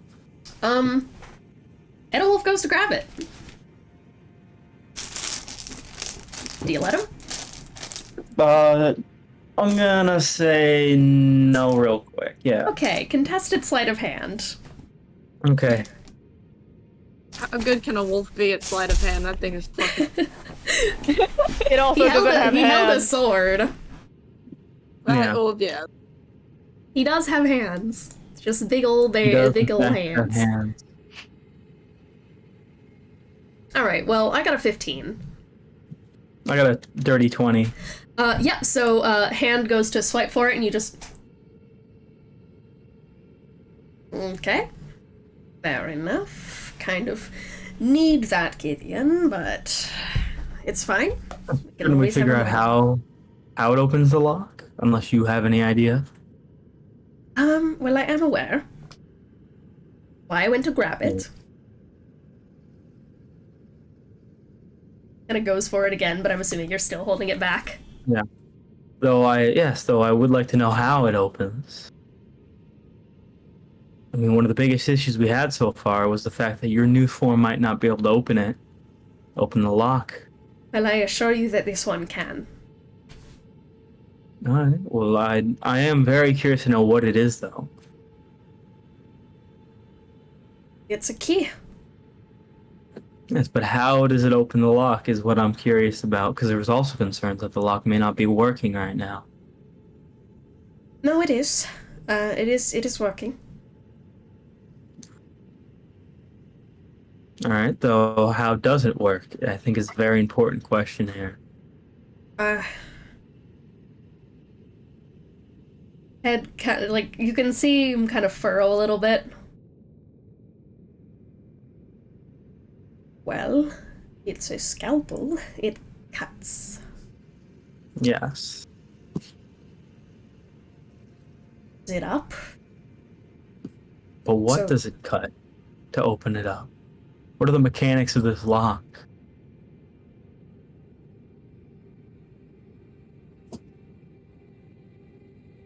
Callista? Yeah? Can you come with me for a moment? Okay. She shrugs at you all as Adolf just turns away from you, Gideon, and walks off, and Callie kind of shrugs and joins. Does he remove Lelee, or is she just still like Yeah, on his you're, back? you're just He's plucked kinda- off and put on the ground. Huh. They go off She's towards gonna the side move. room together. She's gonna move towards Gideon because he's warmer. Anyone try to follow? Can I? No. It's a big echoey building. Yeah. Could I just We- roll perception and go from there? I mean, they pretty much just like go out they go out a window together and onto like a roof of the building. Like pretty fucking far away from you guys. How many feet? Far. Fucking far. Never mind. Roof of a giant home. Like you're at the bottom of a house, they're at the roof. I don't know. Are No, we- I meant no. Elian just kind of walks over. Just goes, "Everyone good?" Tree, Yes, for the now, at scalpel, least. he's been calling Heulwyn his heart. With everything else being a metaphor, do you think that might have been more literal? Yes, that's my main concern, is that this is Yeah. literal. Do you Glad we're on the same page then? do you want me to take a look at anything? I don't think, I mean, you don't see anything off this, you don't see any magic off of it, right? Well, I see it. You see You it, can see the scalpel? so it's magical. Yeah. Yeah, but nothing, no particular effects, more just... Just as the Enchanted? just as the set you just give it. Yeah, okay, I'll give it to him. Alien just goes, "It doesn't just have bold letters that appear above it that says, 'This is enchanted with this.'" Yeah. Reference. I'm gonna cast clairvoyance and send it up there. Interesting. We'll get back to that. Counter spell. Yeah. Okay, fine. Yeah, so Elian kind of once-overs it, kind of spins it around a little bit like a butter knife, and then chips his own finger, goes, oh, fuck. Okay, maybe I shouldn't be holding on to this. Gideon takes it back from him. I'm gonna check the wound because that's magical, my brother in No, Christ. it's fine. It's fine. It doesn't have any, like, poison No, or anything mine- on it. Yes, no, my Okay. worry is that it's magical for the purpose of getting through resistant hide. Okay. Well, it doesn't need to be magical for that. Yeah. It's made of, well, just kind of pokes at it. I'm pretty sure it's silver. Oh. Yeah. Yeah, well, There you go. But, What's the significance with silver? magically conductive. Very good at piercing through Ah. thick hides. You know, weird I should think about this, but it's also a common weakness of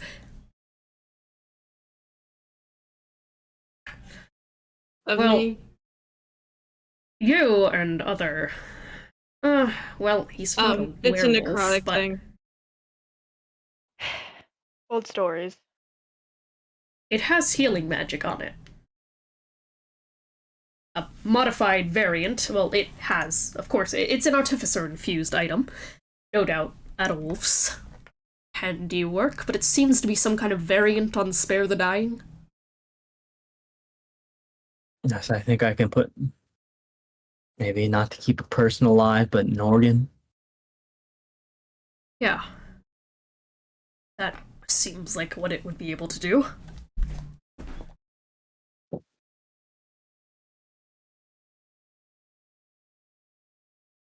Oh. Yeah.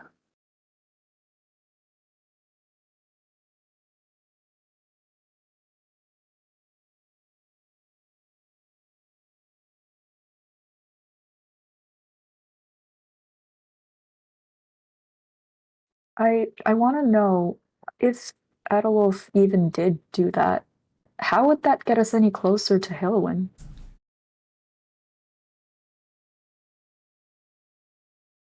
But I guess that's really no one would really know that, but it doesn't seem very I don't not think this is the key to the door. No, wait. No, it's the way to get to the key. No. You're... That's gotta be wrong, right? Why else would he be so hesitant to tell us what it unlocked, how it worked? And he's Like a lock only you can open. been spending a lot of time in general with us. Like, a lot more than usual considering it's the end of the world. Gotta be He another plans way. on dying. there has to be another way, right? I mean the Luminary I thought it was weird What? when you were showing me the Moonblade Lelee that he even gave it to you. It's supposed Because it's still attuned to him. to be with... Like supposed to bond for life. Yeah. I've just been carrying around a paperweight at this point, and I didn't really expect it to go anywhere, because I was just gonna give it back to him. Yes, and he's expecting that it's not going to be bonded to him in the near future. Gave it to you because he wants it to be bonded to you in the future.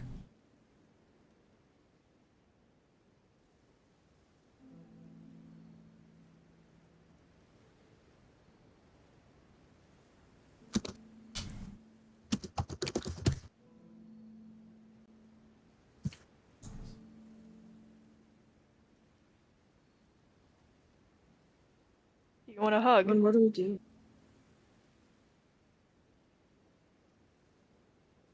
Thought I'd offer. What, and just give in like that?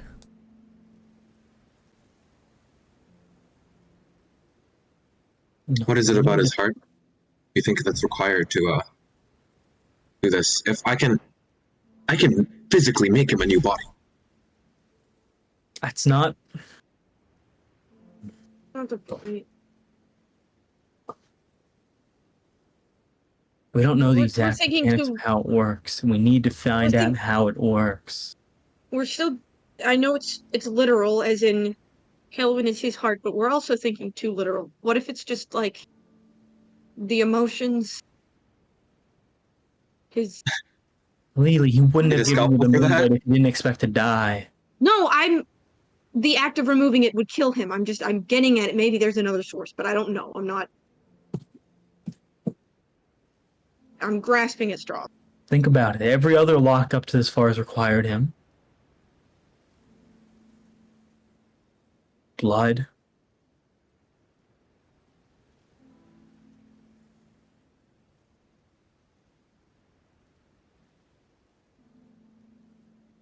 Maybe you can just take like a kidney or something.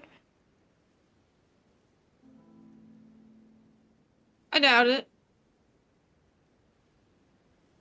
Theoretically, He's fine dying. if you got past that last challenge, then theoretically the way towards the lock should be here. We could go take a look. I suppose we should go see it now. I mean, if we can just get a well, peek. Go see while they're Let's go now. talking. Alright, let's go. Yeah, let's go. You all make haste down the hallway. What previously seemed like it would stretch out forever is now actually perceptible as a hallway that you can traverse. It's a little bit long. Takes about 10 or so minutes to go down, which is long for a hallway, but I'm assuming that there's relative just quiet besides muttering as you guys get there. Eventually, Probably just trying do. a little tune on his fire. you make it to the door. Massive split kind of double door with the runes embedded in it. Elian kind of like bounces back and forth on his feet a little bit as he's clearly just scanning through things and just...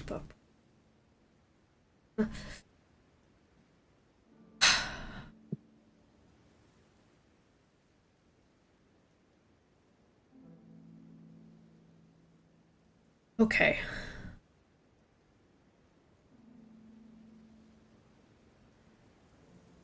It's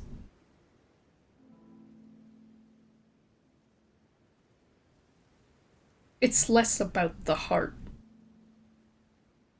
And more about When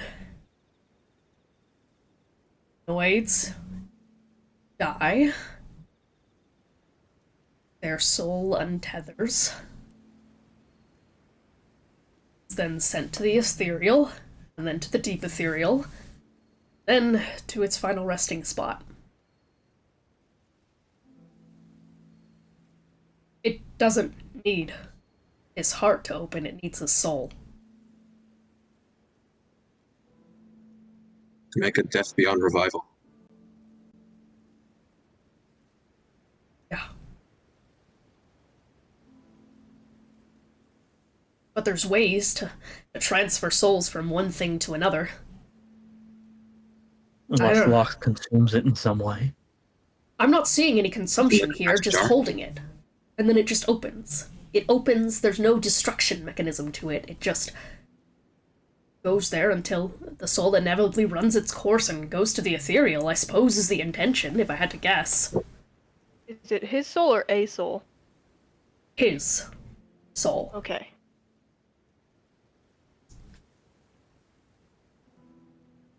There are ways to hold the soul outside of the body, but we even have access to any of those currently.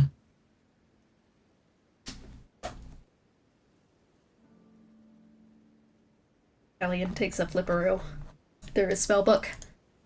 Fuck, I wish I studied Soul Jar or something.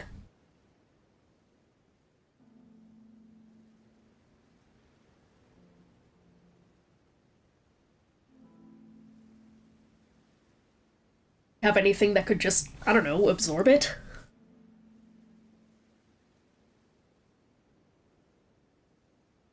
That Colossus actually work? It's a container made to hold a soul, but I don't know if it works out. Maybe. But wasn't the whole thing with that it took Merrick's long-ass ritual? Right. Yeah.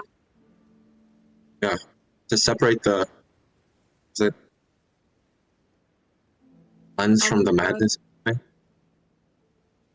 Yeah. Yeah. So with the way he is now, that doesn't seem too viable. You can't separate And if something that he's accepted. there's just a small chance, I'm willing to try. But if I it mean, doesn't work, like, kill him. Yeah. Just And if he's accepted rupture his soul. part of him now. So you can't exactly split something like that. It's too big. The function of soul jar is that it absorbs the soul. It's an absorption mechanism. It's not a transplant. It takes and holds. If we can get anything like that. Do we have anything like Soldier? 6th level spell, it shouldn't be that hard. I can only cast 3rd level, man. I'm new to this. Is Ghost Body still there?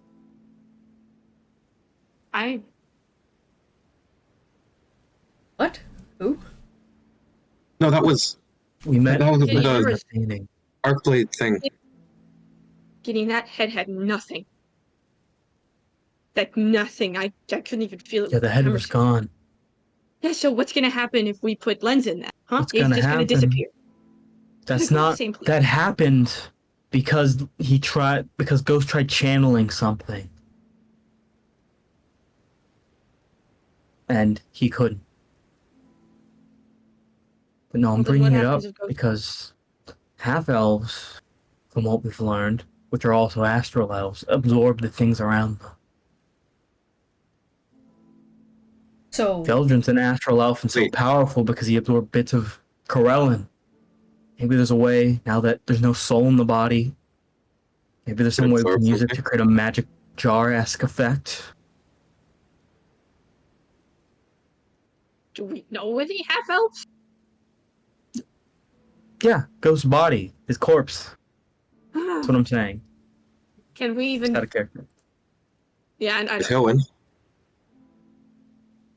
Yeah, well, But problem. we have to open the We can't lock to get to get to Heulwyn. Heulwyn. Exactly. That's why I'm saying maybe we can do something with the corpse. I don't know. well, Does the every corpse time you went into one of those places, another kind of points around, there's been doors that have opened up. So I'm assuming there's ways to go back to everything. There's doors? We should check that. We can give it a try. Probably. Alright, backtracking. You guys rush back down the hall. Callie is standing there now. She's sitting down. Just goes, oh, hi. Waves. Hey. Hello. Where's Little Wolf? He's just taking a second. He's up on the roof. He told me to tell you guys that people are free to go visit if they want, but he's not looking for a crowd right now. Alright, that's fine. We have something we need to go get real quick. Okay. Should I stand guard? Fine. Just trying to keep Adderwolf from doing something he can't take back. Alright. While you guys Oh. do that, is it okay if I go up to ask about the arc blade? Yes, you can go up. If anything, that might be good. Just at least keep him there. Yeah. Okay. Yeah. Yeah. Alice, you wander off. And we're gonna fade to black on the party going to retrieve Ghost's body for now. Because I'll just fully tell you guys that when you re-enter that room back into the observatory, it kind of like it seems like mostly desolate. The only thing that's left is the small bit of floor. There's no like outward surrounding horizon. And interestingly enough, the body is there, the corpse, but not the blackened Darkstar head version. It's just fully headless body. Cool. We got it. Fade to black. Fade to black. Alice. You hear the distant sound of a monochord howling off distance. up a set of kind of like weird twisted stairs that lead to the kind of top roof of this building.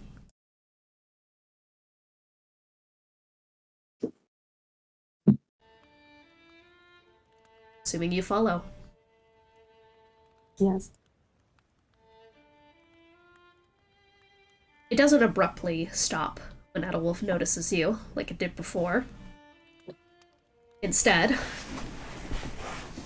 he takes his time and slowly fades it out as you arrive.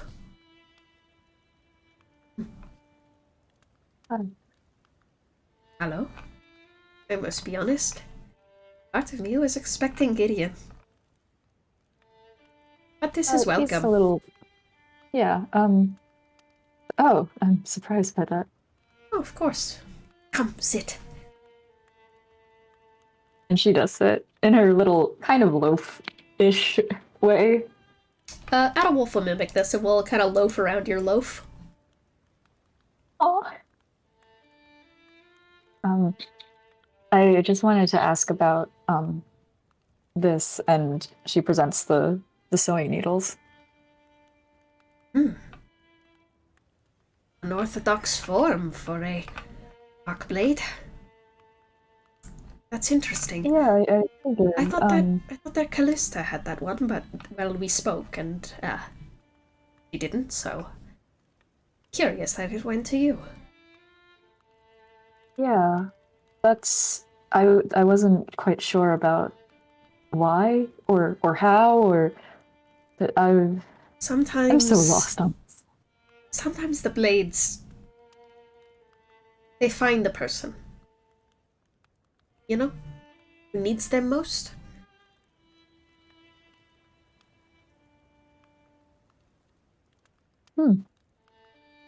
That's funny.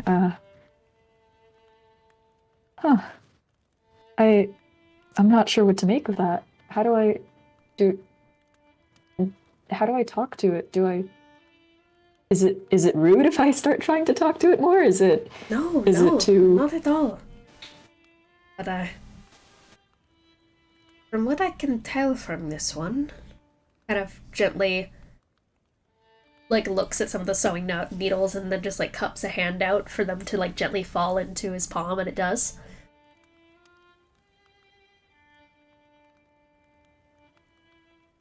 Unique blade for a very unique girl. So it seems. Is that you? It seems that throughout the process of things that, well, I think that somewhere its communication skills have been stopped in some manner. Stopped? Well, it looks like it's attempting. But there's a buffer. Not to worry, I have no doubt that it can hear you at the very least. Oh, okay. That's good. Is the buffer me? Am I... No, no. I don't think that it's you at all, my dear.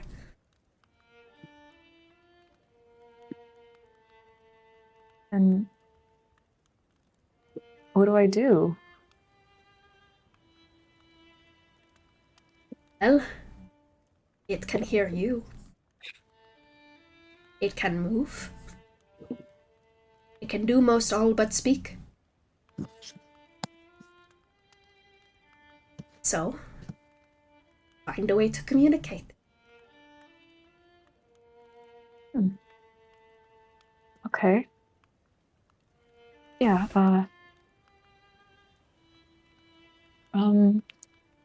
she's gonna, since she's got her clothing on her, I'm gonna see if she can rip off a little bit of it and then present it to the blade. Yeah, you absolutely do. You just hold it up. Yep. Maybe we can communicate like this somehow, if you can... The needles spring towards the cloth, and small bits of thread start appearing kind of like out of the air and sew themselves into this small piece of fabric.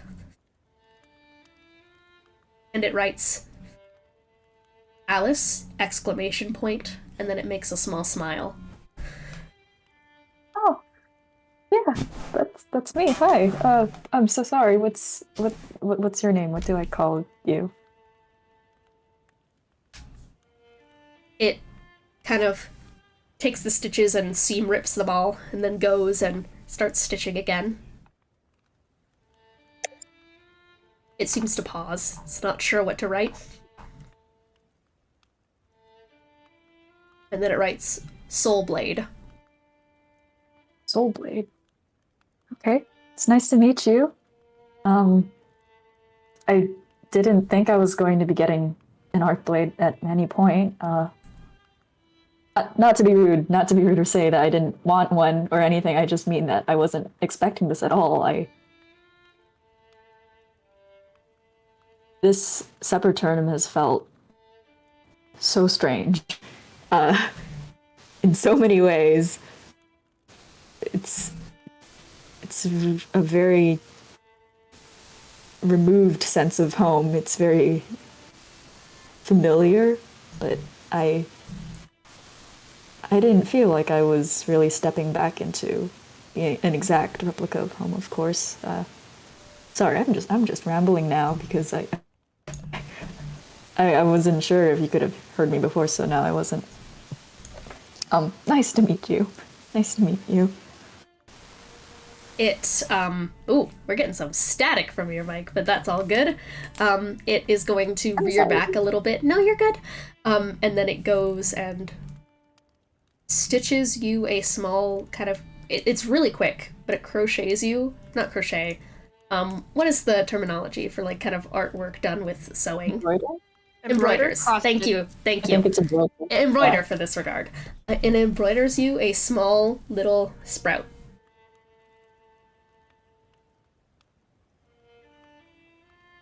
And then it returns to floating around you.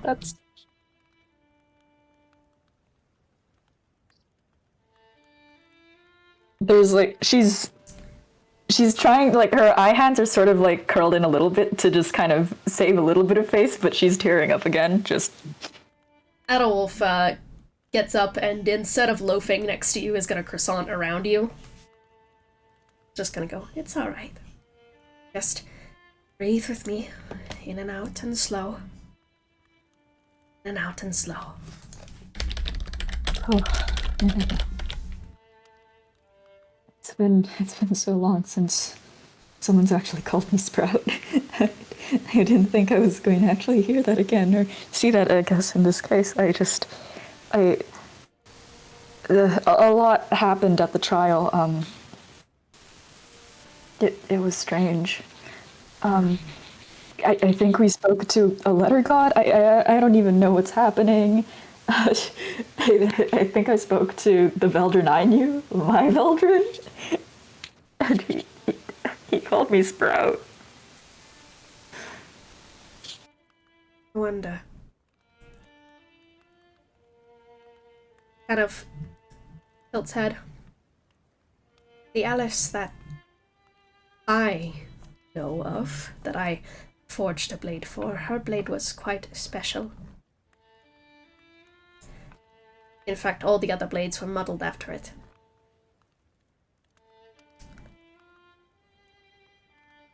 I'm curious if the connection to you has awoken some of the same, I suppose, mannerisms of the original blade that she wielded. It's quite a long theory and would require me to speak to someone else, but it's interesting. It seems like it's taken on a little bit more than it was originally able to. It sounds like a good thing to me, to my very inexperienced self. It is. It is. It very much is. I'm glad to hear that. Yeah, it's something I wasn't quite well versed in before, things of this manner, but I'm starting to understand, and just in time. in time. I want to speak more with the Alice here, I think. I think there's a lot that I need to talk to her about, even if she doesn't really enjoy my presence, but I think you should also too. because I need gingerbread back. Oh god. Sorry, that's an unrelated issue. No, it's alright. Kind of gives you a little lick on the head. I think you should too. Now, I'll be honest. My pup Gideon, he has his well reason to not wish to interact with the Deverin, to not wish to make allies. He has good reason for this, reason that I agree with, reason that he is right for.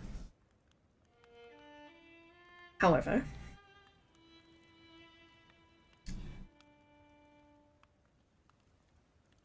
I think she can be reasoned with. The mindset that she has taken was fostered by the adults in her life that let her down, me included. I very much helped let her down. I'm sure you of all people feel like you can understand her. Her fear. Everything. Yeah.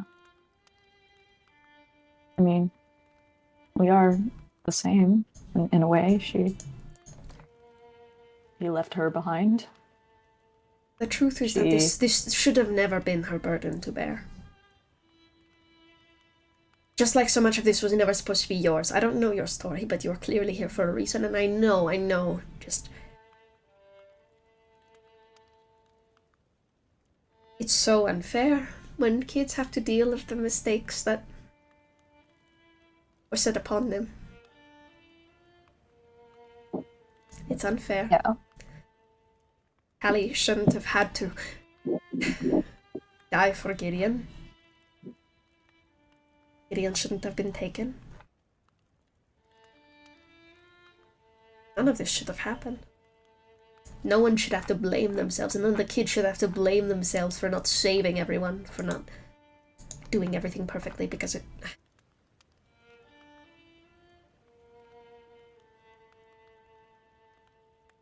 I just want a world where all the young pups of the world can be themselves and be happy and not have to deal with burdens they shouldn't. It's just not this world. But it can be. I hope so. I hope you're right. They better be. If at least the Alice of this world was let down by her Veldrin. And I don't know how many other Veldrins there have been. Then... Alice? Veldrin let everyone down. Veldrin was let down. I'm sure the people that Veldrin was let down by were let down. Everyone is let down and it just goes from one to another. I was let down, then I let people down. It stops here. That's what I think. It goes back so far. And we still carry these burdens. We shouldn't forget the past, or anything like that. We should forge one where we don't have to still be shackled by its old blades and swords and blood. We should not still be wounded actively by its consequences. The young should not be. We fight for better. I mean, I wish I could agree with you because I'm still so different. And I'm not small anymore. And I maybe, wish I and was. maybe, in this new world, that's what you need to be. That you can be big and different. And that's okay. That's what I want. I don't want people like you to feel like monsters you're not. Or maybe you are. Who knows? But who gives a shit? Who gives a shit? Why should we give a shit?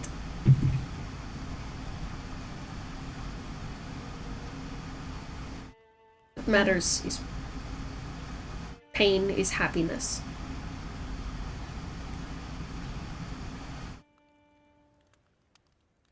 I'm sorry, I've just been thinking a lot about the machinations of life. I mean, that's a very important thing to think about in general. It's what we're doing, path we're on.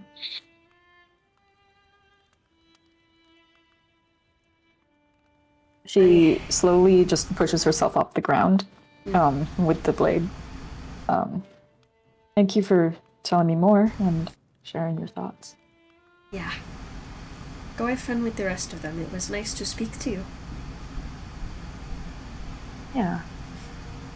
I don't know if was Alice close with her, like, did she know a lens in her Yeah, yeah. Were they similar? Vaguely. That one was a lot more held back. You could always tell that he was hiding a part of himself. I think you're better than the other one. I think I'm quite alright. Yeah, as you are. Kinda nods you off. And she goes back down the stairs. Back to the party. You guys have gathered the body. What are you doing? I assume we've dragged it all the way back to the lock and Elian. Yep. Elian. Yeah, Elian's been once-overing it. There's not really much he can say, honestly, about the situation. He kind of confirms many of the things that you've pre-established just by once-overing it. That, yeah, the body seems, in a way, absorbative. Though, I'm genuinely not sure what the consequences of it being absorbed into this body would be. It doesn't exactly have a head, but I guess it's a receptacle? I think the part of the issue though is that once we get it in, I'm not sure how we'd get it back out. Yeah. I don't even know if we have the tools for that. But if it's in, it's at least stored in something and not gone. What we can do. Just out of character, did we ever find out what kind of caster Melania is? Melania is a sorcerer. Sorcerer. Yeah.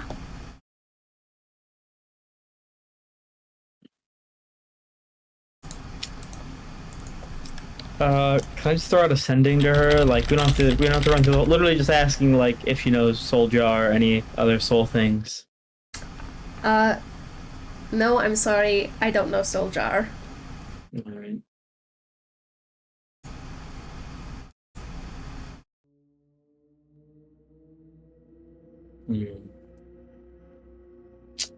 See, there's literally a university, but I feel like that would take too long is the issue.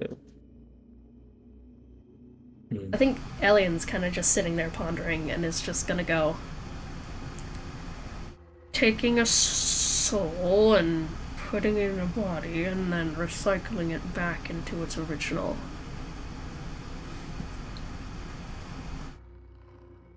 Transfer of life and death and person through different bodies. We got anyone? Any contacts? Anyone? Oh, God. None of the Enemoto-Jiikai can help. Nope. Alright. I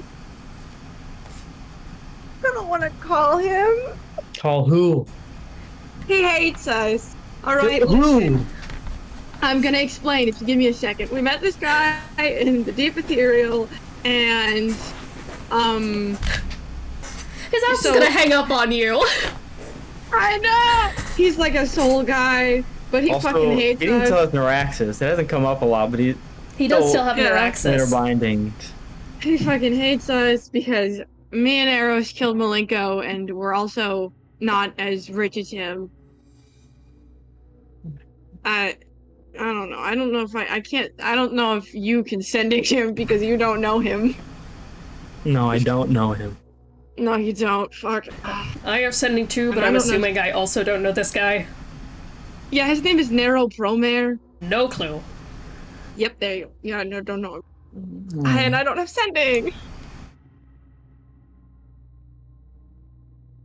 Hey, Can Do we know anybody? Oh, Take this grab a scroll. do we ever figure out what the deal is with the Deverim's whole process? you're shitting me. No, we didn't. Are you suggesting we ask her for help? And she wants to. She like vaguely gestures at Gideon. Yes, that's. Well, part of the issue is that she very much also wants Adol Wolf dead. Yeah. And there's no way we can get her to help us? I don't know. My We back. do need to get. Yeah, Alice skitters in. Yeah. But could I talk to her? Perhaps. Maybe that would. She Alice dumb. to Alice. Yes, but even if it does work, I'm mostly worried that she'll try something to him during it. Try to fix him in some way or another.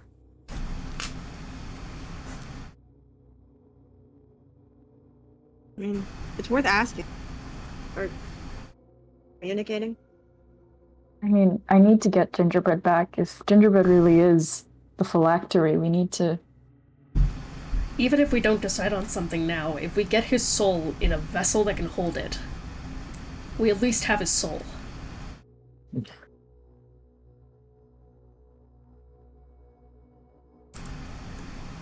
I mean, And I have sequester, I can... I've get discovered it. that my blade is called the Soul Blade. I don't know if that has any relevance. I don't know if. That That has feels long relevant. relevance. What? Can I cast sorry, Identify on it? Yeah. This is important. Number one, Alice, that is a super cool blade name. Super proud of you for having that. Just putting that out there. You're doing great. Yeah. You walk over and cast Identify onto the little sewing needles and such. They kind of like, as you're approaching and such, they kind of like flinch back a little, like, what is your deal getting close to us? But eventually they kind of like they go close enough and you cast Identify. And indeed, you get a number of things from this. I should just send you the stat block. You just bark. Fuck you. Said that. That was Lens. Okay, understood. Alright. Len's howling in the distance. There you go. Archron Bell, the Soul Blade. Vel. Bell. B-E-L-L-E. Oh, I thought you said Vel. You going.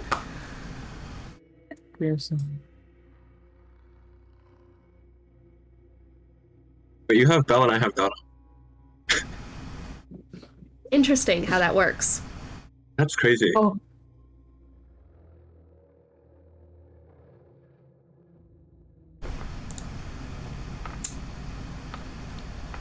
While Gideon is studying the blade, she's gonna again hold up like the cloth of her arm, her sleeve, and go, okay, so what do you think, Soulblade? Is there anything that we can do? Is there I don't know if the needles kind of like steeple together. And will quickly is gonna just do soul jolt ? One to other.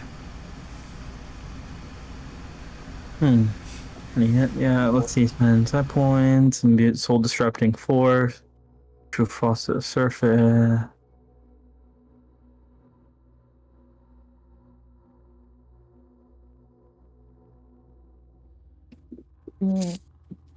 I trust you. I'm also going to communicate what I learned to Elian through that identify. I mean, maybe there's a way to take that and jolt one soul to another? Maybe. One soul from one body to another? Is that possible? And she's looking at the soul blade. It rips up the little sutures and is gonna go, perhaps, exclamation point. It's better than a no. Yes, and given the general absorption of the half-elf corpse, and then on the way back, hopefully affinity for the original body.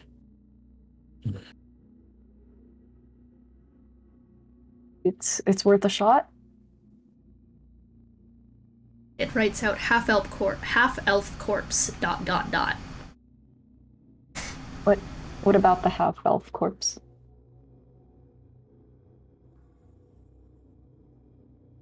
Whose? This was Ghost Mementos. Okay, so not hers. Which her? Rips up the stitches. Bella? No, not hers. Rips it up. Good. Comma, considering. Considering. Goes back to orbiting. Okay.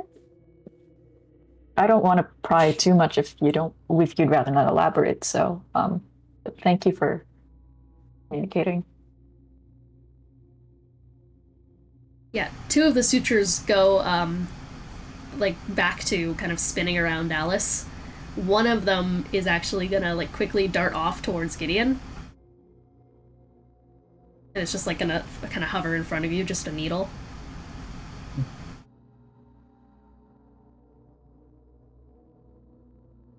Alright, hello? It floats down to right here. Starts getting close like it's gonna poke you. Alright. You hear inside you, no. I push the needle away. Yep, you just flick it, and it jolts back, and it goes back to orbiting.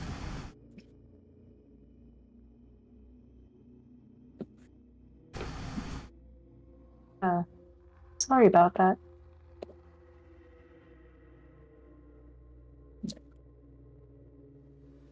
Okay. It's fine. Alright. Also, I don't know, can I just give one last Arcana check to see if there's anything Elian missed? Yeah. Could I just, I don't know. There's On something. I want to see if there's any other ways to open the door, or maybe just get rid of the it. door. Yeah. The door. What if I just blow it up with my mind? Or maybe not my mind, but some other aspect. You have NC's mask. Yeah, but it doesn't blow people up. It's pretty much like, what's your arcana? 34. Yeah, it's pretty much functionally immune to almost all damage types. It is just a pure fucking force. You said almost all damage types. Almost all. What? Except for... I'm not giving you that with an arcana. Well, is there anything I can do to get it? Identify? I do. If you don't identify, I think I have a thing that lets me examine an item and know about it. But I don't know if it will tell me what the lack of immunity is to. You could try. Alright, so I'm assuming that she kind of clocks that you want to know more about the door. So she's gonna reach out a hand and try to do it. Okay. Let me see, I need to do it for 10 minutes. Okay.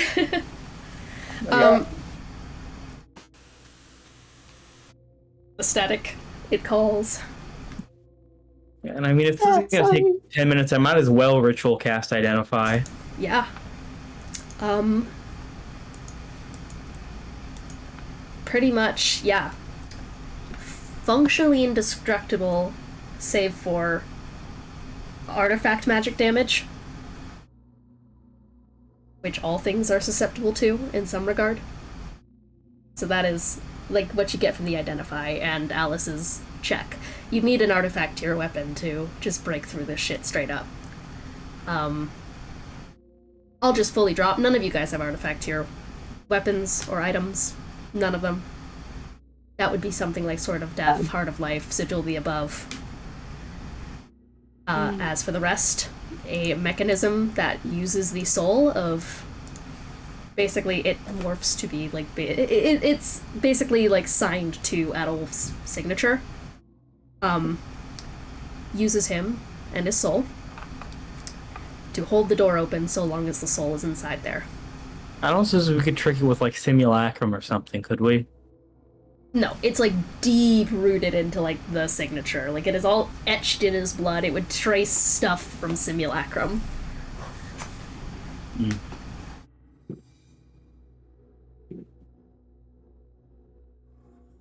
Oh, by the way, is there anything different that I see within the past 24 hours of the object's point of view?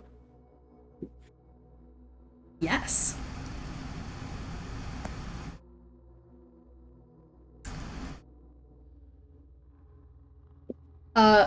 Yeah, at some point, you see a little bit, about a couple hours ago, around when you guys were short resting, you see from the vantage point of this door, as something crawls out from kind of the top of its vision, plants onto the ground, and looks off deep into the hallway. Tilts a little head. And then vanishes. That's strange. Little Do I recognize thing. what this is? Oh yeah, you recognize Henri. Oh. What? Maybe a little bit, like, in a sort of paranoid way, the eye hands are immediately gonna, like, turn around just to scan the surroundings. Nothing. Alice? So, a little while ago, Henri was here. Henri. What? She get in. Yeah. Or more importantly, she's like, Doesn't she didn't you have that always say different golden voice? turmeric? Yes. Right. Hmm.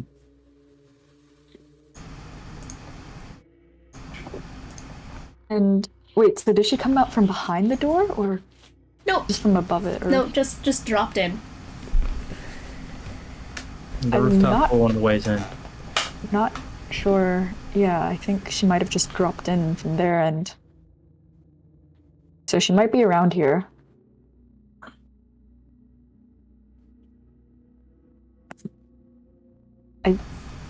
I don't like that. After what you guys said that you heard. I don't like that. I don't like that. I have to think about it. Yeah. All right. Oh, we just keep an eye out, I guess. So we got a key, a corpse, a door. I don't suppose I could not out of character. I don't suppose I could knock it open. No.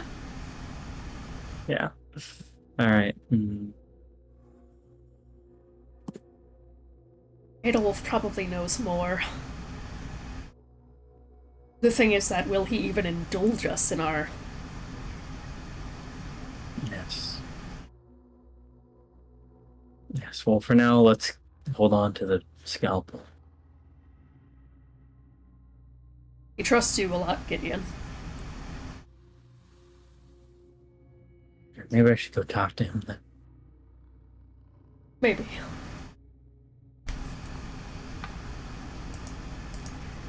I think he wants that.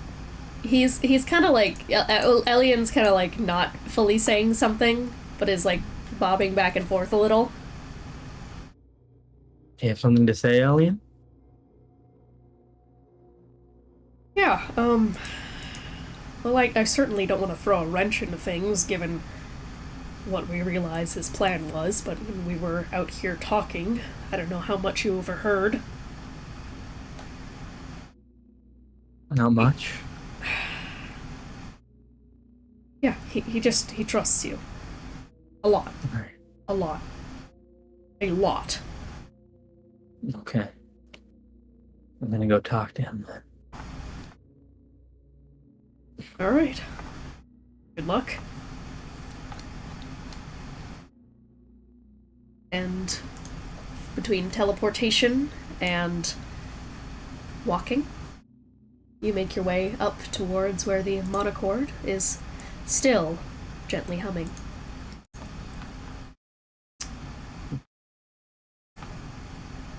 He's nearby. Hello, Hello. Smiles at you very warmly and pats a little spot on the roof for you to come sit down by. Yeah, Gideon sits next to him. You feel a tug in your chest as you start to get even a little bit close. It's the man. From away.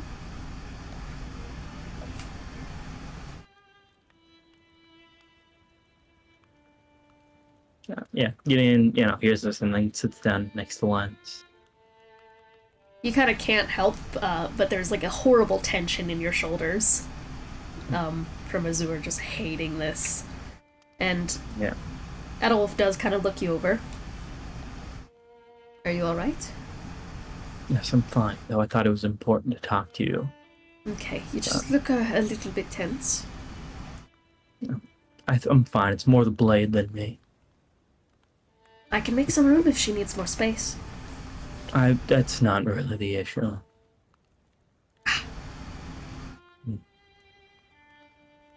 No, though. I came because I wanted to talk to you. Let's be honest here, Adolf. I already figured out how the lock works. Figured it out when I found the scalpel, or at least, the basic gist of it.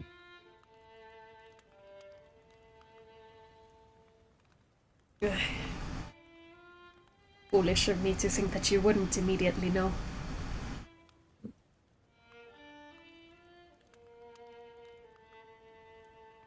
Yes, and while your sacrifice would surely be noble, it is not something any of us want.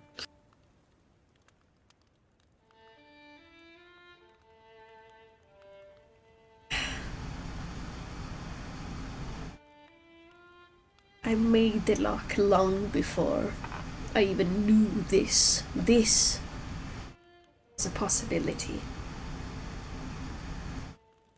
And as much as I love being this, being Adolf, I know and have known how this ends.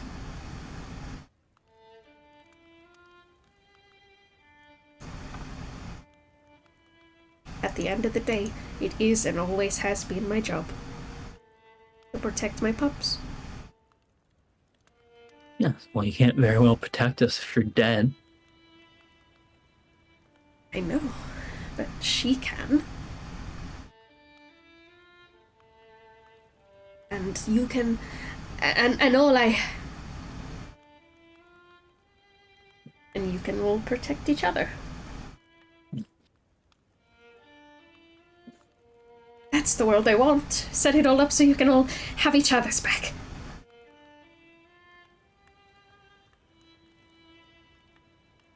Well, I reject the premise of the question. I reject just assuming that you cannot make it through this. We have an idea. Gideon, I know you're trying. I know you want... I know this lock. I know how it works. I made it. There is no workaround here. There is my heart out of my chest. It's not your heart, your soul. Now you figured that out too. Smart. Yes.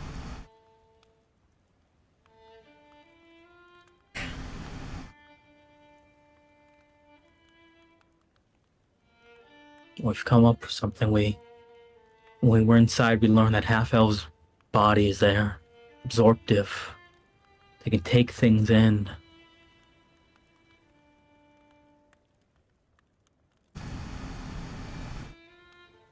That is why they were so hated.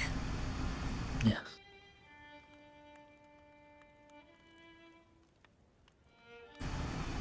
Well, regardless of that, there's a recently dead half-elf corpse near us. It was a man named Ghost Mementos. You might have known him. I did.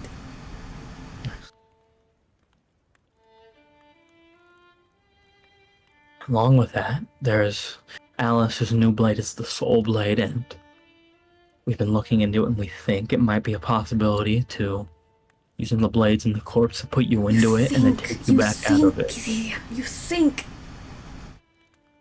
Yes. You cannot say for sure.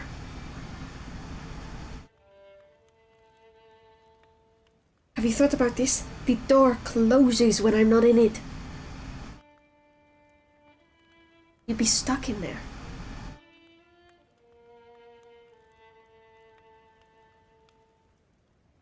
We'd only be stuck in there once we take you out. But if we can get the door open and then get Heulwyn out.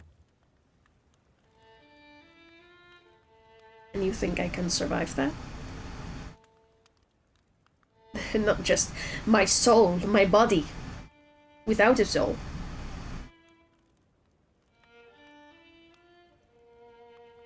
It's gonna come down to time. Maybe healing magics. Other aspects, but we can do this. I'm okay if you don't. Well, I'm not. How many resources will it take you? Are they ones you can spare right now? For you? Yes. Don't think about me, think about you. You are the future of Sepulturnum. Are these resources that you can... If you get rid of these resources, what will happen if you need them later?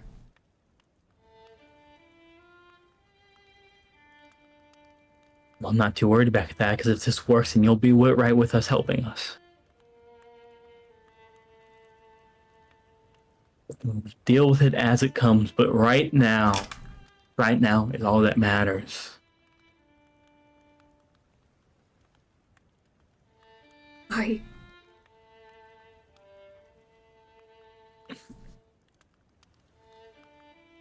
hear what you're saying. I know that there's a chance. I know. And it does make sense.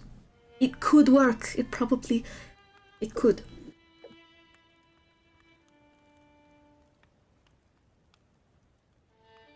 But Gideon, what I'm trying to prepare you for is what if it doesn't?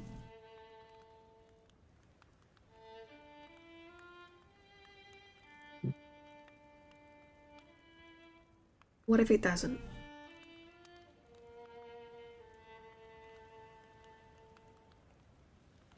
It's going to work. What if it doesn't, Gideon? It's going to work. You can't guarantee that. You can't. I will make it You work. Can't.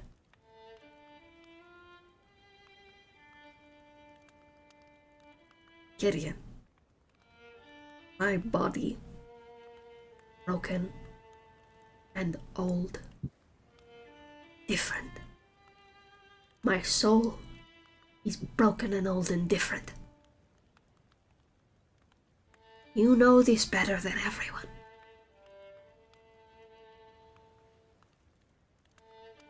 There are millions of ways this fails. Millions. Don't lie to yourself and say that this will work. There's a chance, yes. Don't make it the only thing you prepare for. That's what I ask. Prepare for the worst.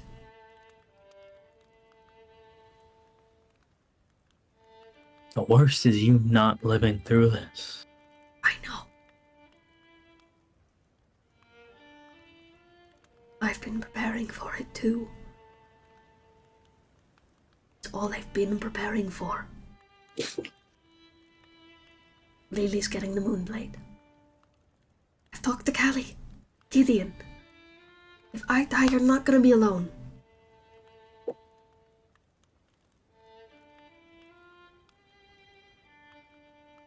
Now who's the one guaranteeing things they can't?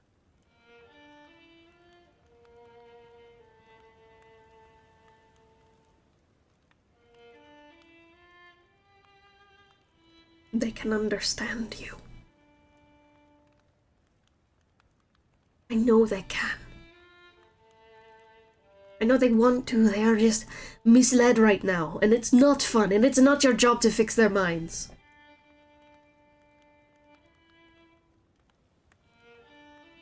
I'm not gonna be the only one in the world who ever accepts you. You will find your place. The people who really love you. I promise it's not just me who gets it, who has the capability of getting it. It doesn't matter. I'm still going to try. There's no point to all of this if I don't.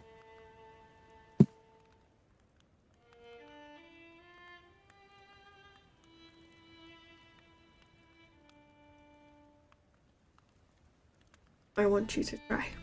And I do. And I will try with you.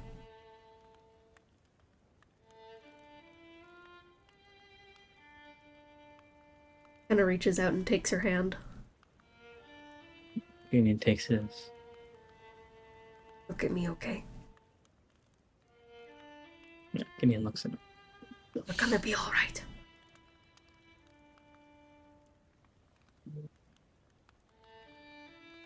That's what I'm asking. It's a question, less than a statement. You are going to be alright. Gonna be alright.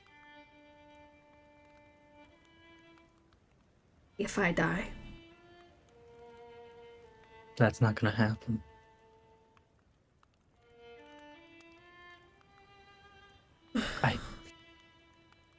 But you keep saying what you're saying, but you don't. You understand, but you don't. That I have to try. It has to work. Because I don't know how to not try.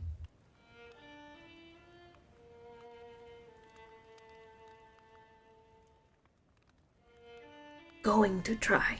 Okay? We will. I agree with you. But it's not just that. I don't. It's not that I won't think about fit. I can't. It's.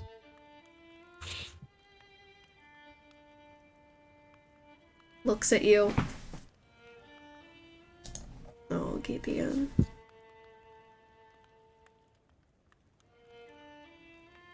Still holding so much of it back.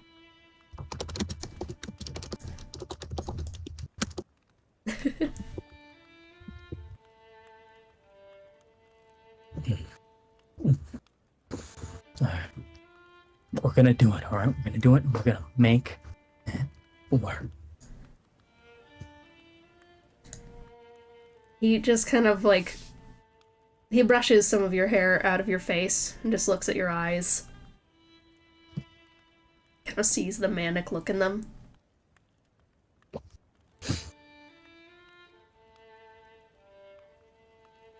While I'm still here, I'm here for you, okay? Okay. Is there anything I can do?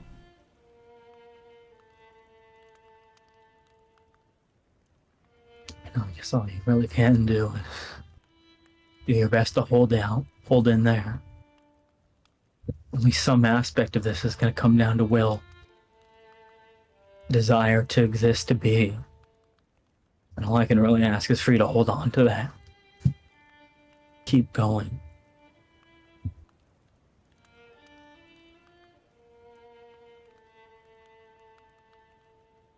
can do that for you.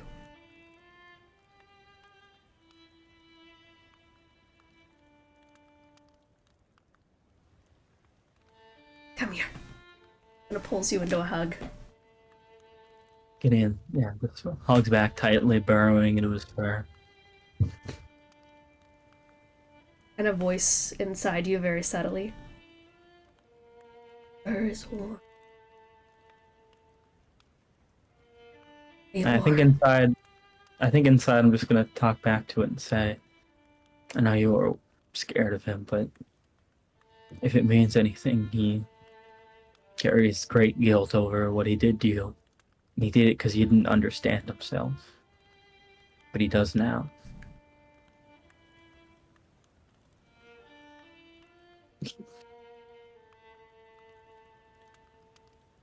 And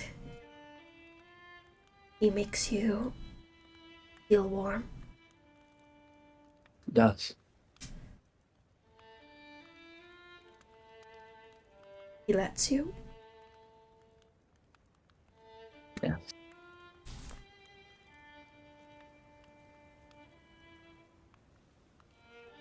Can I talk to him for a second? Okay.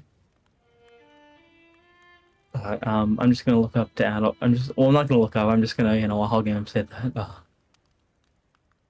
the blade wants to talk to you. Okay. Okay.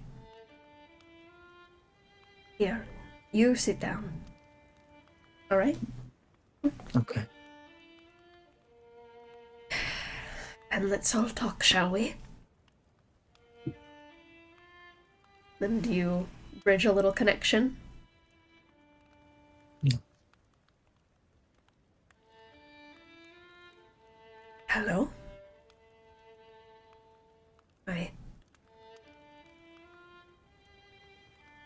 I just first want to start off by saying that I'm very sorry. I can tell. I'm glad you can. You're a special blade, aren't you? You still remember your first owner? Felt like Gideon, but with a different heat. She was lightning, this is fire. When I was with her, I wanted metal, and now I want warmth. I don't remember her name, touch, or words. I was just her channeling device. Well, you weren't sentient at the time. I'm actually shocked you remember all that. After I changed you. I am so glad I did not take it all. We killed that colossi, me and her.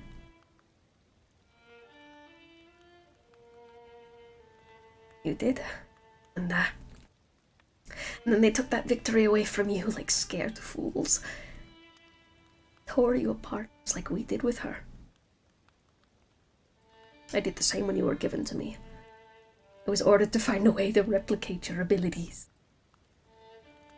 You never could. I never could. But he still needed him. Still needed your power. His daughter needed them. She was scared of me. She was so nice regardless. She tried so hard to love me, but she was scared of me because I was like her. Now she's scared of herself. She still is. Isn't she? Mm-hmm. Of me, of her, of Gideon, of you, of Eldrin. Terrified of many things. And the fault is mine. Eldrin's too. Every fucking adult failed her. Just like we would have failed Gideon if Sepulturnum didn't fall and he stayed with us all. We would have. No doubt in my mind. It shouldn't have gone this way, but even still. I tried so hard to protect her. You did. She's alive, but she hated what I did to save her. How I tried to free her from her responsibility and protect. We all trusted the world's most insecure man-child in the clueless colossi that raised him. Trusted his word. Trusted his fears and his self-hatred. The ones who didn't were you and Heulwyn.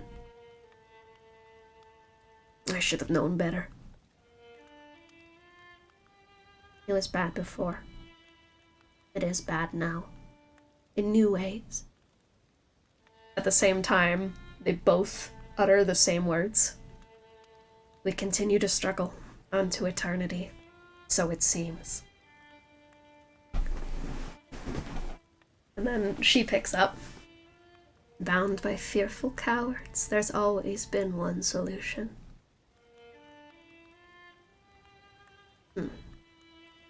Your body grows cold, Gideon. It's too much.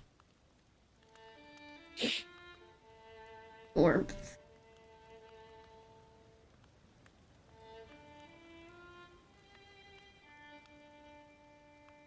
And she kind of just fizzles out for now.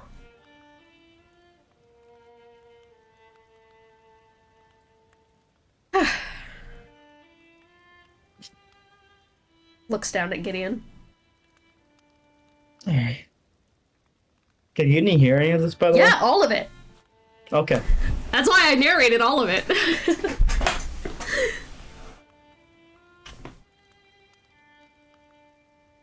Well then, alright. I'm glad you're able to have a discussion. Well, it seems like whatever you just fed her with did her quite well. I'm glad. I'm glad. Sniffs up the arm that you put all the runes on.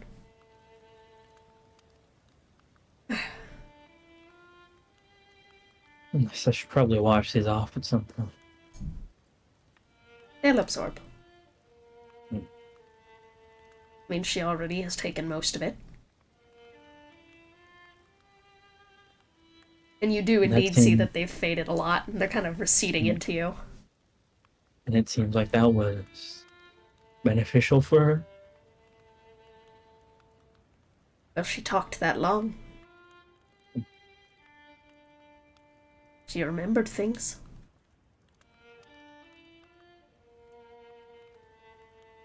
How'd it make you feel? A lot of sensations, warm, but different kinds, cold. And it's hard to put into words.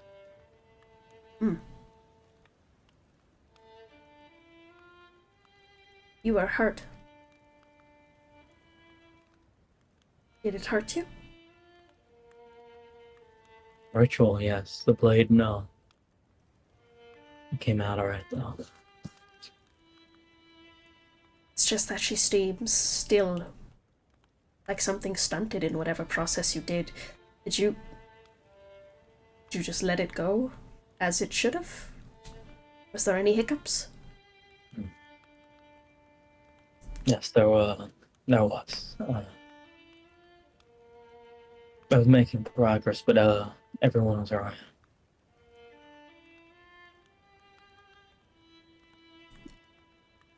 I see.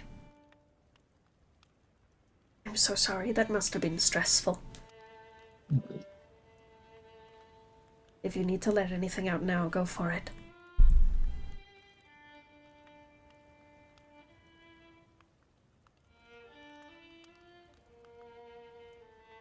Maybe not now, but I will. Okay.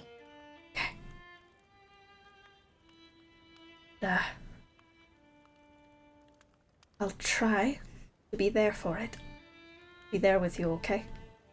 Okay. Can you do me a favor before we head back in? Yes. Why? I know that you can't think of the alternative. I know. So, let's assume I survive. Gideon, I can't cast anymore.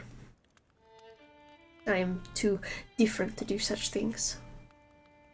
But I used to be able to, and well, I would love to show what I can do and teach Lelee. I'm afraid I physically can't, and well, a while ago you made me a little promise that you would do what my hands can no longer. Yes, I did. Illyriel used to tell me about a little neighbor boy who was always struggling with his magic lessons. Scared, tired, stressed, falling behind. Now that boy before me is the best wizard I've ever seen. But it's clear that process was devastating on you and your body. Now there's a girl that we both know who is struggling with magic, scared, tired, stressed, falling behind, and without proper guidance, it is tearing her body apart. She's in pain, and that's something I know you can relate to. When you're in pain, you need something to occupy your mind other than the pain. Gideon, Lelee loves magic. Teach her a spell sometime. I will. She's your sister. Gives a big grin at this. I'd agree it, at least.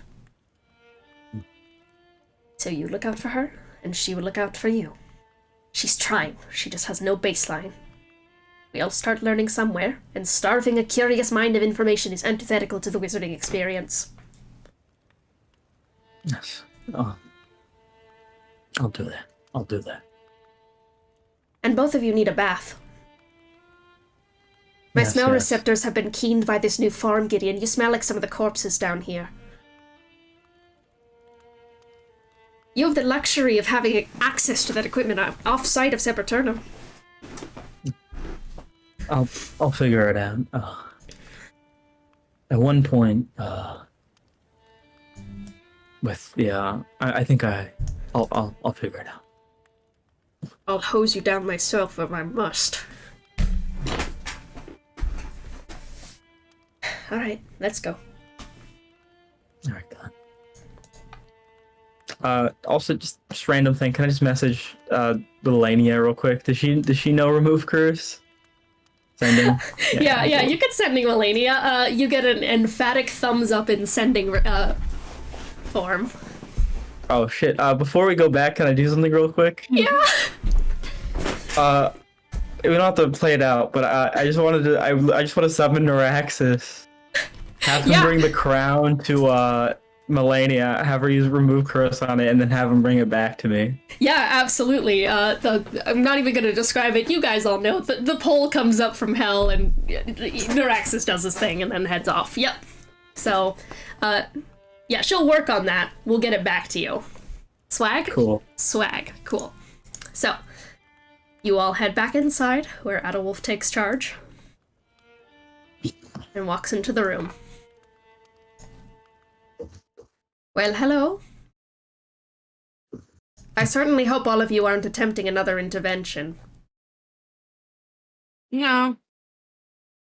Last one went kind All right. And Gideon's good at talking. So We've more or less gotten our idea down for what we're gonna try to do.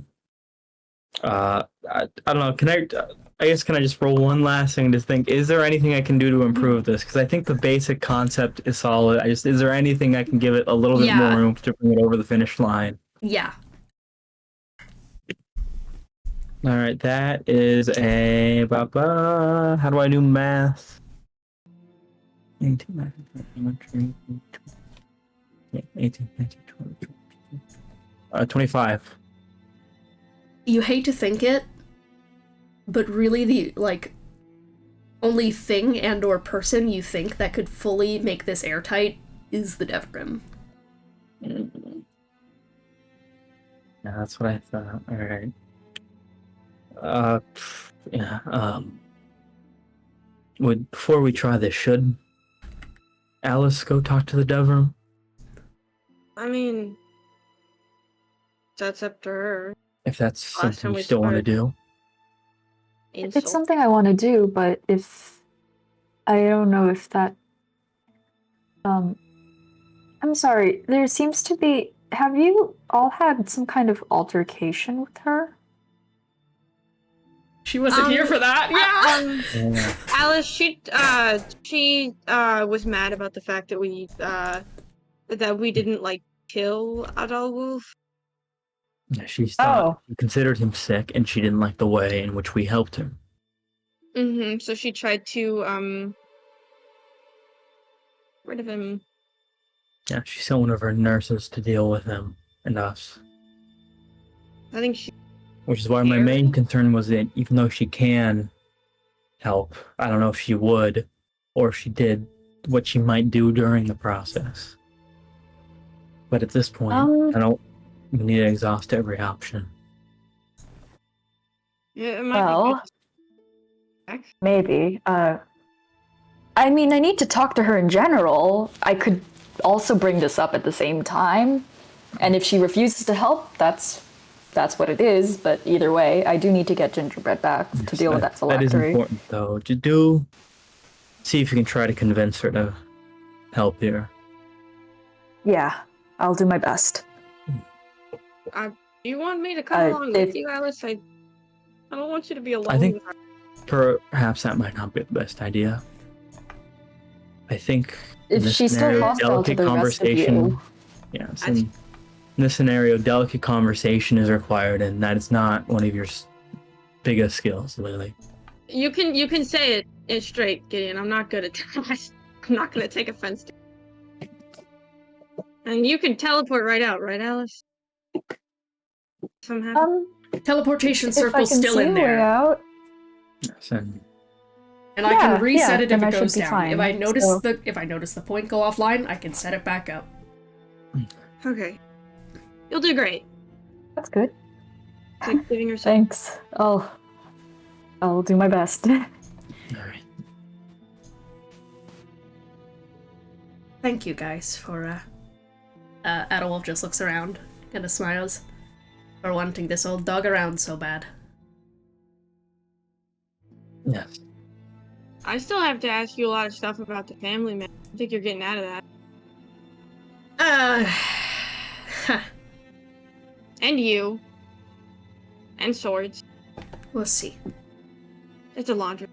Alice if it doesn't wanders off down to the teleportation circle.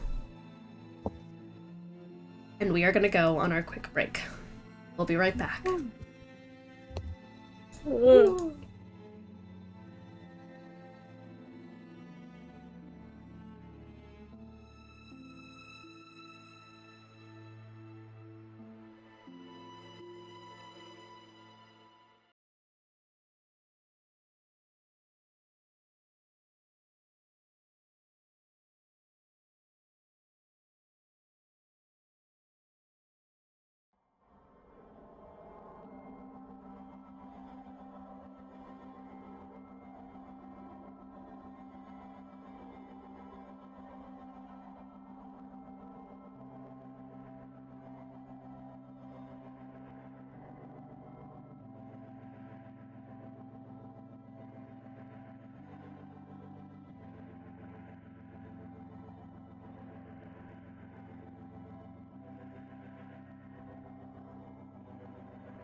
tore through my skin.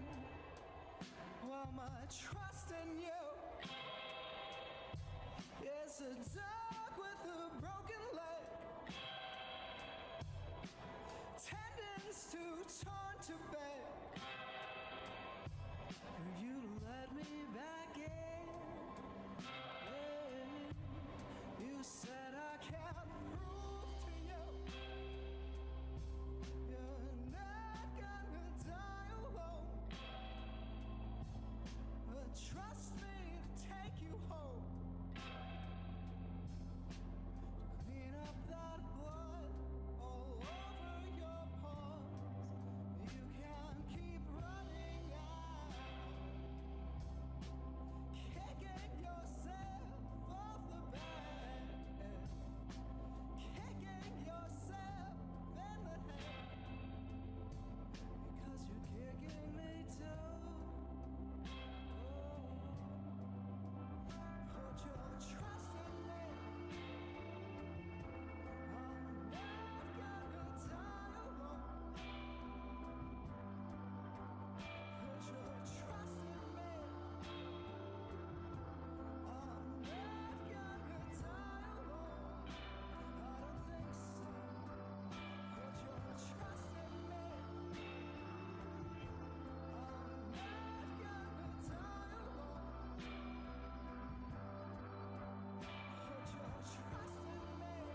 And we're back. Where we last left off, Alice was heading off into a portal to go talk with the Deverum. So, Alice, step through the circle, the teleportation circle, and find yourself back in those chambers. When you last left the Deverum, she was standing at a far distance, upright and watching off at all of these different camera feeds with this clinical expression. And you left her gingerbread, didn't you?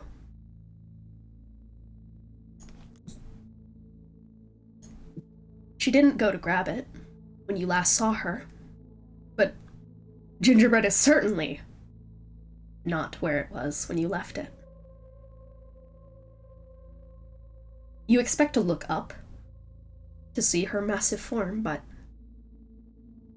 you find yourself looking down instead. She's curled into a ball on the floor, faced away from you, clutching gingerbread.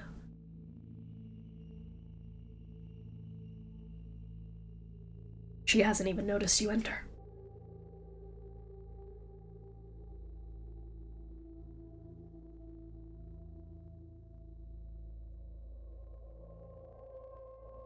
You are muted, by the way, Ines.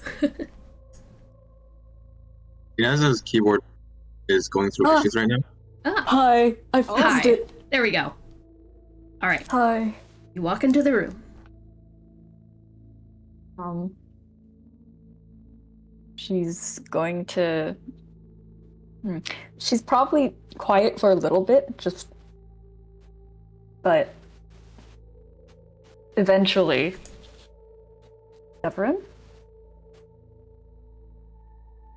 What do you want? I just want to talk. You didn't get to speak for very long. Let me guess, you're hiding all the other ones still? I don't know the details of what happened.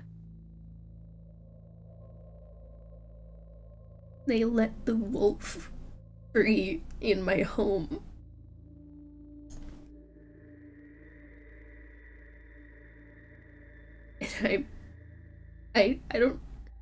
And I don't think I can stop it, and it's all gonna fall apart. It's all falling apart. Not falling apart. I don't see anything falling apart right now. Yeah, but it's gonna. It hasn't yet, so it has. It's not. It's okay.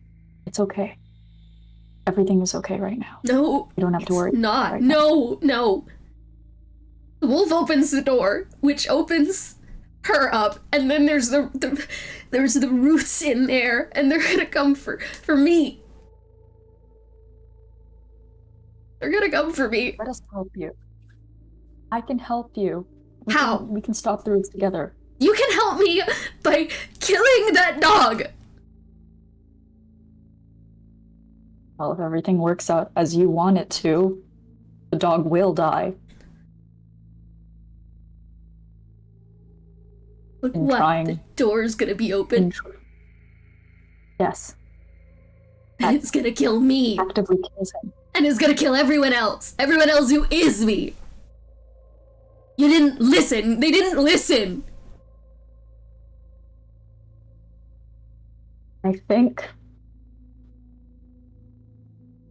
I think you're panicking a lot. I know you are. I can see it, okay?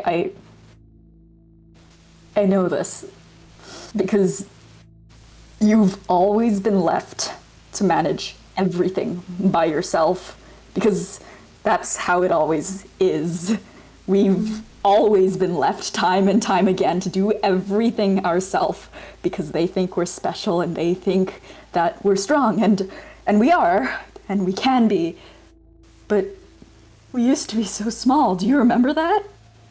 And And you can embrace being bigger than yourself and connected to everyone else, but there's always so much pressure, whether you're abandoned and left to find the supposed first builder in a world that rips your mind apart, or left to manage an entire island sinking into arcane fallout. You're just I wasn't left! I wasn't person. left! We were never meant for this. You know that, right? I just need to hold out a bit longer. And it's gonna be so hard with that infection in me. How much longer? With or without it, how much longer can you keep going? I don't know. If the answer isn't forever, I don't think it's worth doing it like this. Look, I know you're doing what you can, and you're doing your best, and you never asked for this, no matter how happy it made you feel to know that he was depending on you. But the thing is, he should have never depended on you. He should have never depended on us. We should have been depending on him. You're compensating by treating and fixing everything that you think is a problem because you're scared that if you don't account for even the smallest thing, then everything's gonna go wrong, because Sepulturnum was and still is in a state of crisis. But you're holding the product of that instead of addressing the issue itself because it's too much for one person. It was my job to help him. Your job? It is. Yes. You're a child. But you shouldn't have had a job. You shouldn't have had that kind of role at all. But he's sick and he only told me. That's not right. He was an adult. You were a child. He put all of that pressure onto you just because he could. But he was just because that was the easiest way out for him.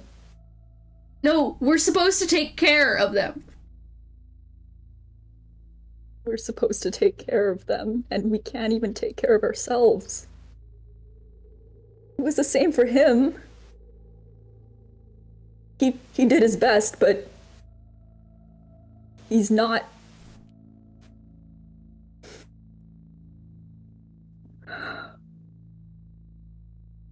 You can't do it this way. You can't do it alone. I can, and I have been, and I will.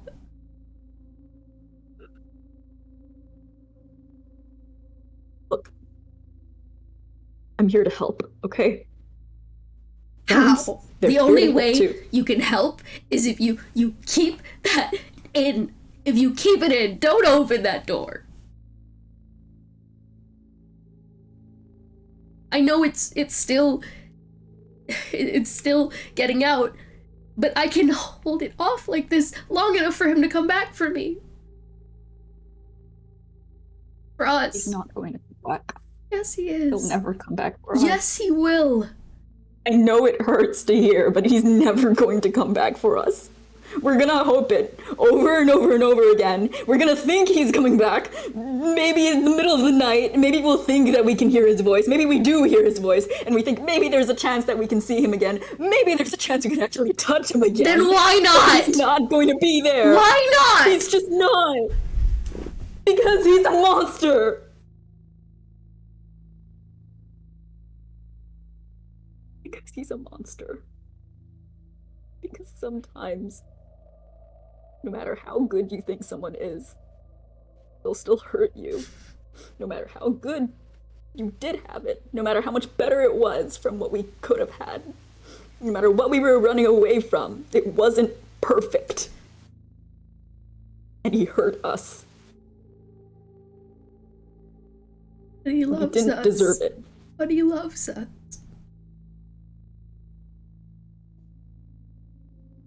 That's true. And people who love can still hurt you. It's not... You don't have to stop loving him. But you need to realize that he hurt you, and that wasn't okay. It's not okay. You don't have to keep telling yourself But I can't This is how things were meant to be. I can't just let everything go. I'm here now. There's nothing I can do about that. I'm everyone now. I'm keeping them alive. And if he's not coming for me, then all the more reason to not let it come take me, because I'm the only thing keeping them from death. I'm not going to let it come take you. I'm not here to fix whatever's happening. I'm not here to fix you or anyone else or make anything perfect like Zabalba wants to, because that's erasure. Again, I'm here to help, okay? We need to work together to make Sepraturnum's new normal better than it already is. We need to work out a system that doesn't involve everything falling to you all the time. That's not a stable system. One day or another, something's going to happen, and then what? Nothing lasts forever. You can't I'm keeping this place living like this. I know, but I'm living. No, I'm not. We're alive. That's stupid. That man said that it was just on life support. And he's right. What's the alternative? I don't see one. There's none that isn't bad, and there's no scenario where it works out to me. There's no scenario. What, this place just falls and collapses into chaos? No, I don't want that either. But won't it be easier to find a solution if we just talk with everyone else? Talk to each other about this? That's what we're doing right now. What, the sick ones? Why do you think they're sick? What makes them sick to you? Well, they're not all sick. They're just around someone who's really sick. Okay. What makes that person sick to you?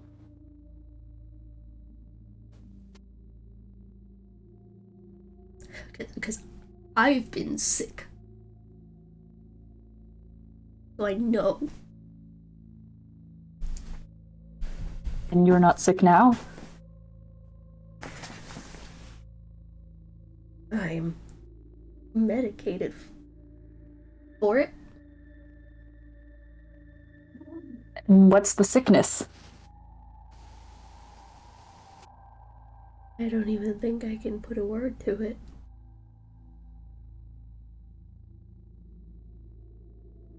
It's just bad. Bad urges. Sensations. Don't make sense. They're not normal.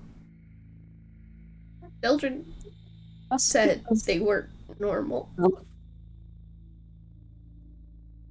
Why he gave me the sword to get rid of them. And it's still there. It's gone now. It's gone. I'm cured.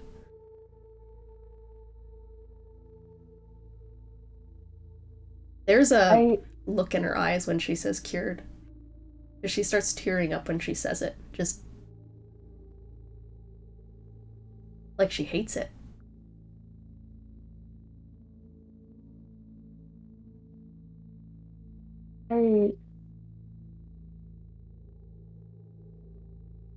I don't think you're sick.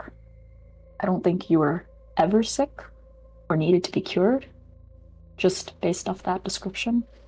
And if we're going off of Veldrin's standards of what was normal, then I think he was wrong.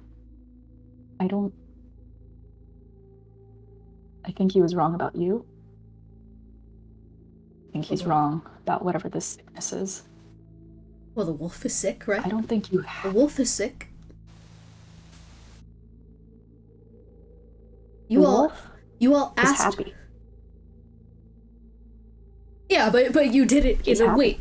But why is he happy? Because is he happy that he's wrong? I don't know what they did. I just know that it worked. And if it worked for him, that's good. It's not fully my business. And I'm just going to leave them as they are. Because whatever works for them worked. It's not normal. Because they're comfortable. They're comfortable with who they are. Not And right. that's good. That's Not a good right thing. the way they did it.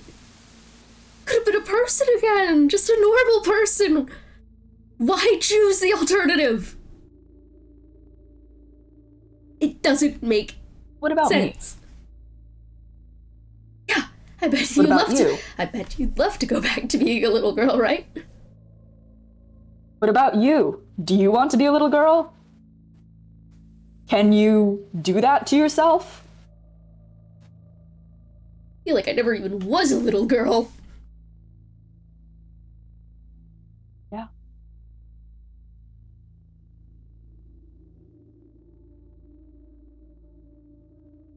Yeah.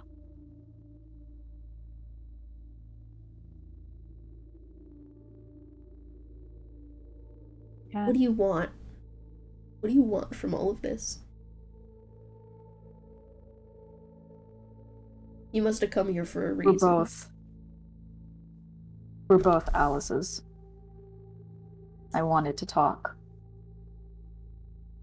I looked at you, and I literally saw me. That was perhaps my biggest reason. I wanted to talk to you to find out more about what your Belgian was like, what your Sepulturnan was like, whether you had any friends, whether you also ran away from Hilo, whether you thought that he would come back, and you did, and he's not. There's a lot of similarities. I mean, maybe that's not as surprising. But I'm also here to say that I want to help you, and I need your help in turn.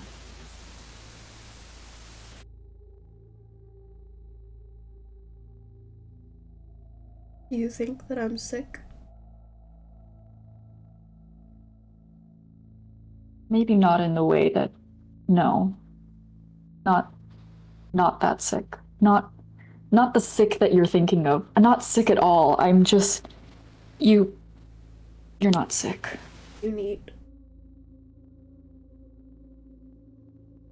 What do you need from me? They want to put the procedure of using Adolf's body. It kills him. We want to keep his soul alive. We want to keep him here. We don't want him to die to try and help the Luminary.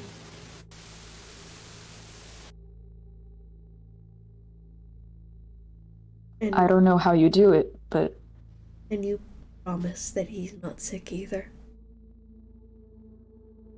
he's not sick.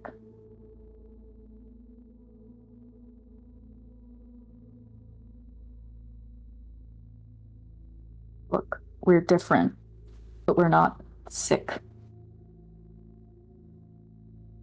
The sick that you're thinking of is the sick that Belgian made up just to make you feel less of a person.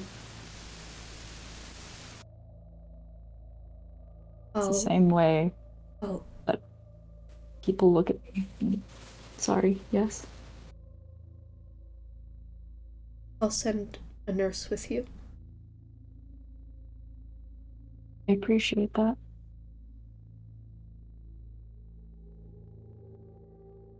I think you look pretty cool, by the way. Thanks. I think you look cool too. I like that we both have so many arms, actually. Really useful. I need to think. Okay. I'll send a nurse with you. Yeah. Okay. I'll come back later. We'll talk more, okay? Okay. I'll see you. Please don't let the roots get me. I will do my best. I will do everything I can, I promise. A form emerges from the ground. One of the wet nurses. And it stalks towards the teleportation circle and waits for you to teleport them back. And she's looking at Gingerbread, but she's clutching it really hard right now. Yeah. I'll talk to you later about Gingerbread. There's something else I need to do. But I hope he's been giving you some comfort. Mm-hmm. Thank you. Thank you too. This means a lot to me. Yeah. It does. And she steps back towards the teleportation circle. There's a flash of light down the hall as you guys have all been sitting, waiting, pacing. The nurses cast shadows as they walk down hallway, and you guys see it stretch out through the hall towards you as the teleportation circle flashes. Well, moment of truth. Gonna stealth and hide behind Lelee. Alice walks down the hall with one of the wet nurses. Whoa. I'm back. Oh, wait. It went well then? Yeah. Yeah. You have a little bit of help. I knew you could do it. I had full Thank faith, you. so we're sure that he's not gonna do anything. Anything Let's bad? trust her a little bit. The nurse Okay. is still, like, its face thing is still, like glance sliding between Adolwolf and Gideon. Going to be okay. I can assist in the procedure.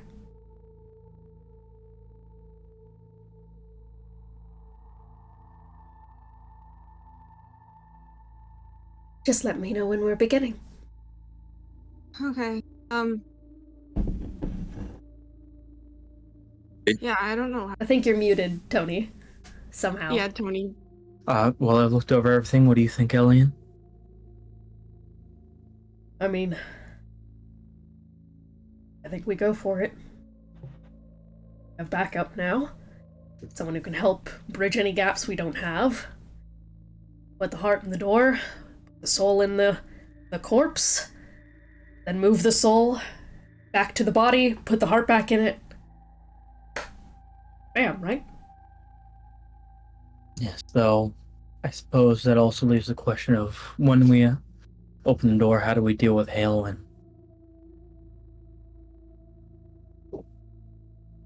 She will hold herself back. I know she will. Yes, so I suppose, don't we want to get her out of there?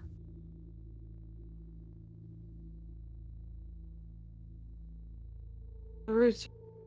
I do also bring up, will she hold herself back when you're on the ground?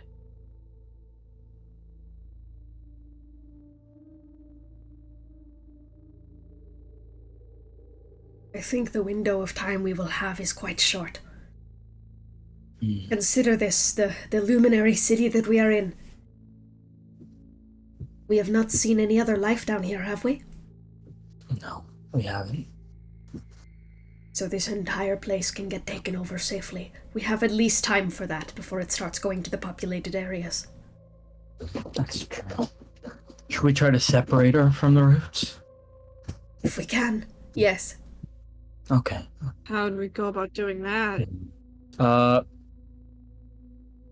Can I speak inside just real quick and, Mhm. just sort of reach out to the blade and just sort of say, you were there when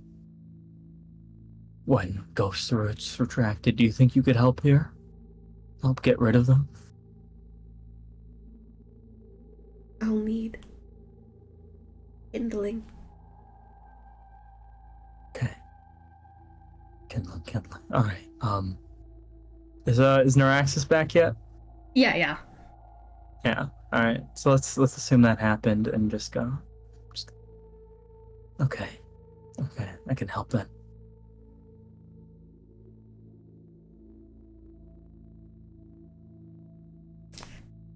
Okay. Alright, just give me a moment, I'll be right back. Alright.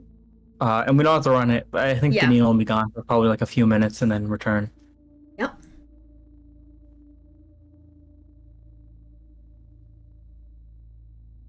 One of the options is whatever runes Gideon used with Ghost. Gideon also didn't have the best time with those runes. I don't think it's Elian looks Guide. at Gideon for a very long time.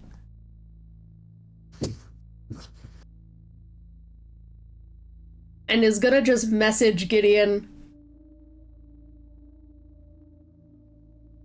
Was it good?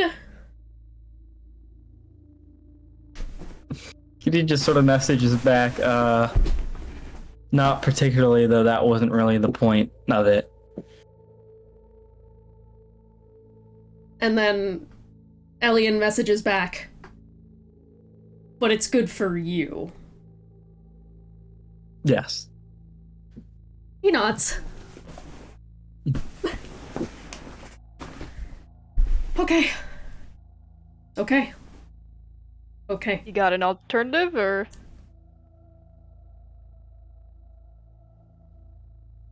Alright. I think we're ready now, or at least as ready as we'll ever be. Listen, I think we don't really have a chance for an alternative arrows. I'm asking if they picked up a solution on account of you popping out. Yeah? I have an idea. Okay, Let's just great. get this going now. Okay. The nurse is gonna walk forward. You're going to need to hold down the patient. Do you mind? I can help with that. I mean, I or at just least have try. hold person if that works. Edelwolf just like lays down on the ground and just shrugs and kind of rolls over. Mm. Yeah. Would a hold You will- person work on Adelwolf? It's not a humanoid. No. Ah, It'd have to be Hold Monster. Anything to stop him from jostling. It will happen voluntarily as a reflux. There are plants around here. There are, kind of growing through things. Yeah, can I sort of like use Also arrows. that growth to like? Pardon? Anyways. Also arrows. Can I use plant growth to like kind of like just conjure some restraints that obviously you can break through plants, but it'll help, right? Yeah, no, I think basically, honestly, it does, like, take from some of the petals that Aros has coughed onto the floor, and you're able to just kind of form restraints. It'll just kind of sighs. Alongside that, I do just want to hold down one of the limbs. Yep. You go ahead and grab My onto own. one. Okay. The nurse is just going to look at the body and is just going to go, we do not trust ourselves not to do harm, despite our allyship. We can guide. One of Alright. you should do the function. Who has the steadiest hand? Will this be like a sleight of hand thing? Or? Yeah, sleight of hand. Yeah, that's, Okay. that's what I was trying to ask. Okay, well, yeah, Gideon has a +9 to sleight of hand. Okay. I don't know what everyone else is looking with. more than me. A 2. Not bad. 4. Wait, hold on. What's? Yeah, I'm sitting 4. at 3. +9, I Look, think, Look, is... I'm here to I think Gideon's our highest. Yeah, I think Gideon's highest. It's fitting. Anyone know guidance? I know guidance. Callie knows Yep. guidance. Yeah, All right. Callie, I think Callie does put a hand on Gideon's shoulder and such. It's just gonna go, you got this, all right? All right. Okay. Gideon, you kneel next to Adolf, scalpel in hand. Adolf kind of lolls his head over to look at you. I'm ready. All right then. Now let's do this. The nurse looms above. Make an incision from the neck down to the chest. Roll sleight of hand. Cool. Got my guidances. The nurse, I assume, is literally giving me advantage. Like she's Yes. literally guiding, helping Yes. Yeah, that is exactly why you Alright. summon the nurse. Advantage on these checks. me. Okay.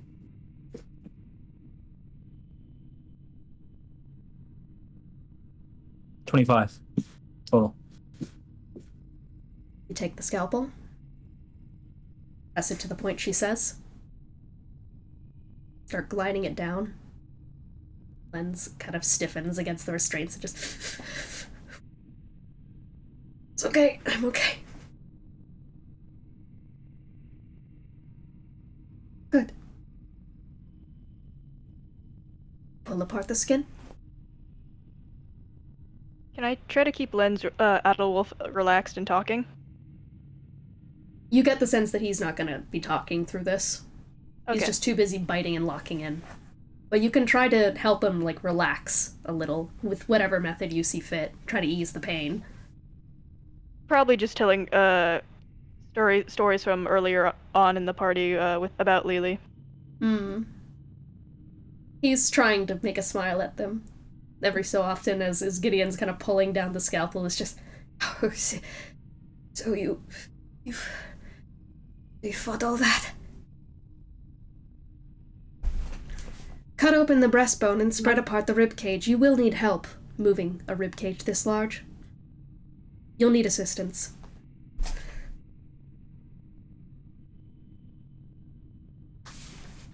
Yeah, I can help, but I'd have to get off later. The All right. restraints have me. Okay, I'll help. Alright, that's one helper for one side of the ribs. I can take You the don't other. have a good strength score. Yeah, who else has strength? Eros actually has shockingly good strength. Eros is Okay. +2, which is nuts, given the just everything about Eros. For a bard. Yeah. Guess so. Yeah, less than Callie. I was gonna say Callie, but Eros does have the second highest strength score behind Yaksha in the party. How? Oh. There is Benny, but He's not here. Okay, so yeah, he's not Curse of here. old man. that is gonna be another... another sleight of hand check from Gideon, and that is gonna be 2 strength checks, or athletics checks, from Yaksha and Eros. So you guys both do Okay. 1. That is a 32. Do I get advantage or no? You do. Oh, God, thank God. It's Well, another I 25. can't improve on that 20. There's a cracking noise. So it's F. There's a cracking noise as you guys both grab the sides of the breastbone and kind of rib cage, and with Gideon, you slide through that bit of purplish blue flesh on the inside. Spurts out a little bit, but you're clearly doing it correctly because it doesn't seem to hit any major arteries. I don't know if you can stop yourself from wincing when the other two take the rib cage and just pull it. Cracks a bit. Len's just... Okay. That hurts. The nurse just says, keep going. Lelee, can you keep his attention? She just starts rambling about random magic things that Elian has taught her, just over and over. It's like, You guys crack it open. The heart inside is the same color as Heulwyn's hair.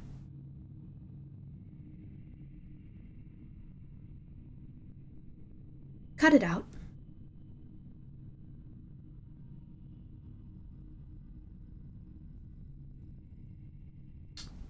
Medicine and a sleight of hand check. Both. Final stretch, inspiration, and guidance. Thank you. What's your bardic? Bardic is 1d10. Cool. D10. I'll use that for the medicine check then. And then for the medicine check, that is and then D10. Okay. And then that is okay, that was a shit. I lost the sleight of hand was 27 on the sleight of hand and a dirty 20 on the medicine. I really needed that bardic inspiration. Thank you. Your hand is slow, and you have to consistently steady it from shaking. Your body feels cold from the stress instead of warm. Keep reaching for those little bits of fire inside to try and steady you. 3, 2.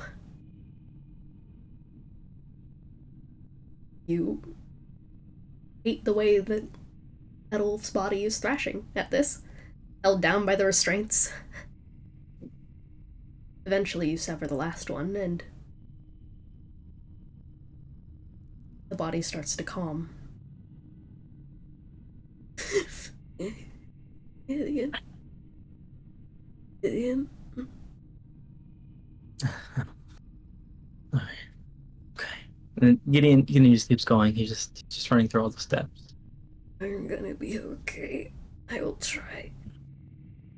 Just hold on. You're gonna be fine. You're gonna be fine. Just hold on.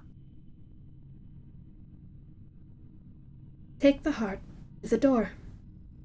The rest of you will need to perform maintenance to make sure this body survives. Any healing spells will do. On it. Okay. Lower level ones or larger The level higher ones? the better. Okay. Gideon brings it to the door. Still beating heart in your hand. It's fluttering just a little bit. So warm. So big. But also so fragile. Head towards the door, and there's a small little hole in it that is eerily shaped perfectly to fit it. Now Gideon slides it in. You click it inside. And you begin to see its blood trails out from each parts of the heart. And then a small fizz of this strange kind of ethereal, ephemeral liquid, perhaps a gas, begins to create runes inside the door. And there is a slow and low creak as it unlocks.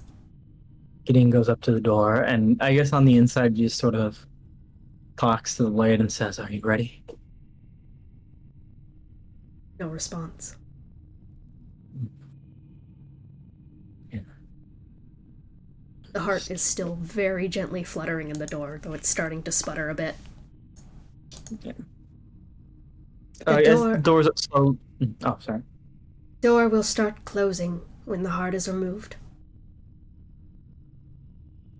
Gideon rushes in, squeezes into the door as soon as there's enough room to. All right. You usher everyone else in? No. Gideon's just going as quickly as possible with this. And, You're kind of at a catch-22 here. Like, people, yeah. It's a situation where, I think Elian actually is going to, Bigby's hand, and is going to clap his hands together, and is going to summon a Bigby's hand, and is going to have it take the door and just try to keep it open. Okay. I'm not sure if this will hold, but now we can do the rest of it. Okay. And then, from there, the nurse just goes, return the heart to the body. Yes. You grab it, still gently fluttering. You drop it inside. Yaksha, move to the door. Or wait, no, are we gonna need Yaksha for the road? Never mind, okay, yeah. Yeah, I put the heart back in. It'll need healing to reattach it. Aros, I'm assuming you pump another healing spell in. Yeah, I was gonna ask how many healing spells am I putting into this? Just whenever you ask It's for gonna one, or- take. It's gonna take 3 to get all the Okay. major aspects, all the major chambers back in order. I did Alice one did do one. thing. Okay. Alice does one. Aros does the others. Heart starts beating. The body is alive. Now it's about the soul. Points towards the body. Okay. Alice. Soul Blade. Soul Blade Let's do springs up to life. And is going to head towards the door. And awaits your command. Okay. Let's soldier him in. Alright. It's technically, yeah, okay, so, oh. It's gonna hurt. Mhm. Maybe. Mm-hmm. So, yeah, this is also technically an attack, and it is going to, like, basically in this state, the Soul Jolt is an auto-fail, charisma, and basically the needles go into the small divots that the soul is kind of spread out between. It goes into the runes and it starts picking them up. And then they all spike into the body, and they begin to alight.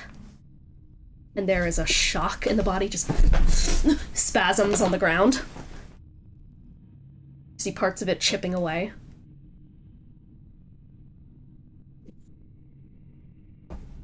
It has been weakened. Yes. All is well. The door remains open. Ellie and Bigby's hand on it just, yeah, I still got it! Okay. Gideon Okay. rushes in. Okay, well, I have an idea for how to deal with it, though I don't know if you should all come in because it's also Prion. And Gideon just runs in. Well, I'm gonna follow. I can I'll just turn follow into a them. cloud of gas if I'm that worried. You Is all- Lens alright? The body is alive, and the soul vessel is also alive. It just needs to now, just one more burst now, between the body, like, both of the bodies. I think Gideon, when he sees Yaksha and leave the phone, just stay out here for now. If I call for you, come in, okay? I can do that. Okay, if the door starts closing, I'm coming in. Yeah, Gideon, just runs in. I trust you. Lelee shouts that off, and Gideon, you just start rushing forward. Alice, you've picked up the body of Ghost. Bring it towards Adewolf's. Just one more soul jolt should do it. Okay. Again.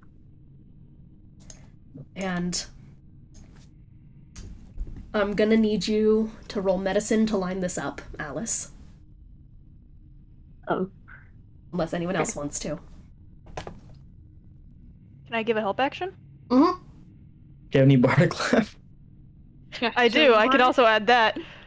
That'd be really good. Yes. Yeah, Bardic might be really good. Bardic, guidance from Callie, advantage. Please, please. Advantage, Bardic, And D4. Advantage, Shitty Aros Bardic cat show D4. And he's just gonna go, easy, you've got this.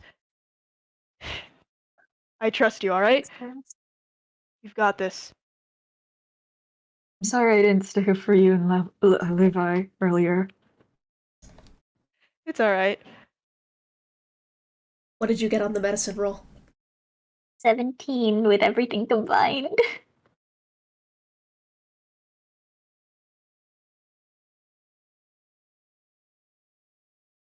You begin to try and push the body up against Adolwolf's form and try to get it into place. The nurse looking over you the whole time, giving small adjustments. With how fast everything is going, you're trying so hard to get every single bit in place, just where it needs to, so that everything lines up. Following every order, but it's just so much. Your hands are a bit clumsy, they're a bit too big for this, maybe, or maybe you're not the body that is used to doing these operations.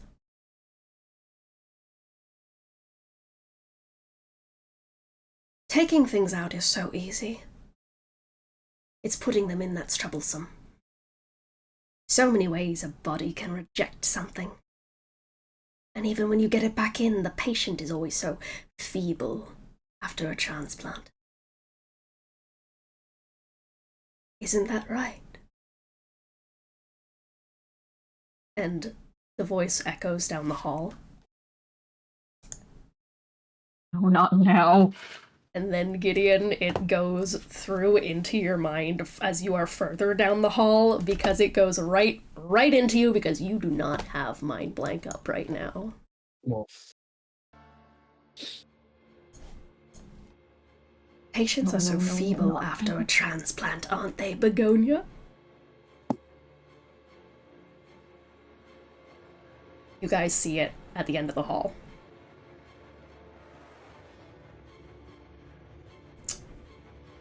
Come on now. You can do it. I know you can. Just line it up.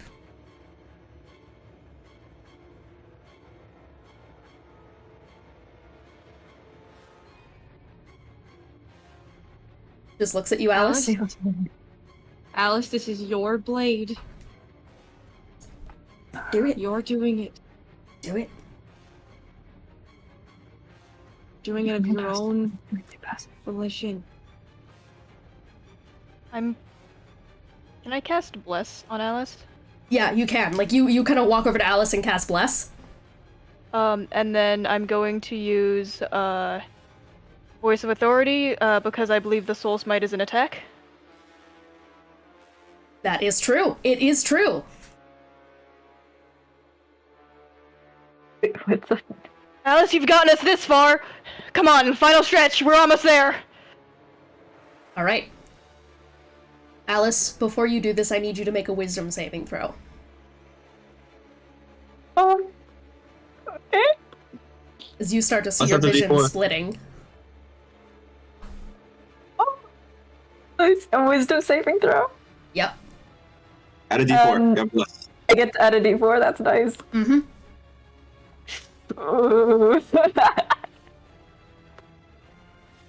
16. I don't think that's very good.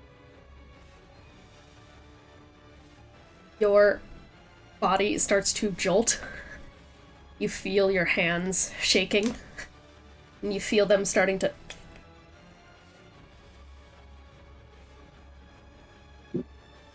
No. No, no, no, no, no, no, no, no, no, no, no.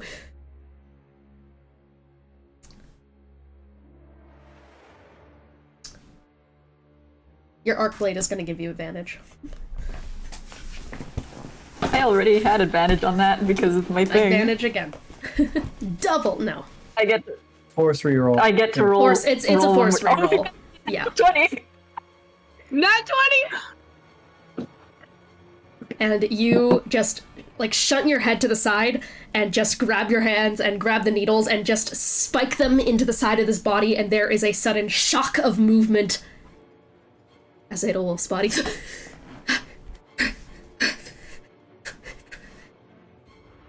and his eyes blink open. Get me out of the restraints!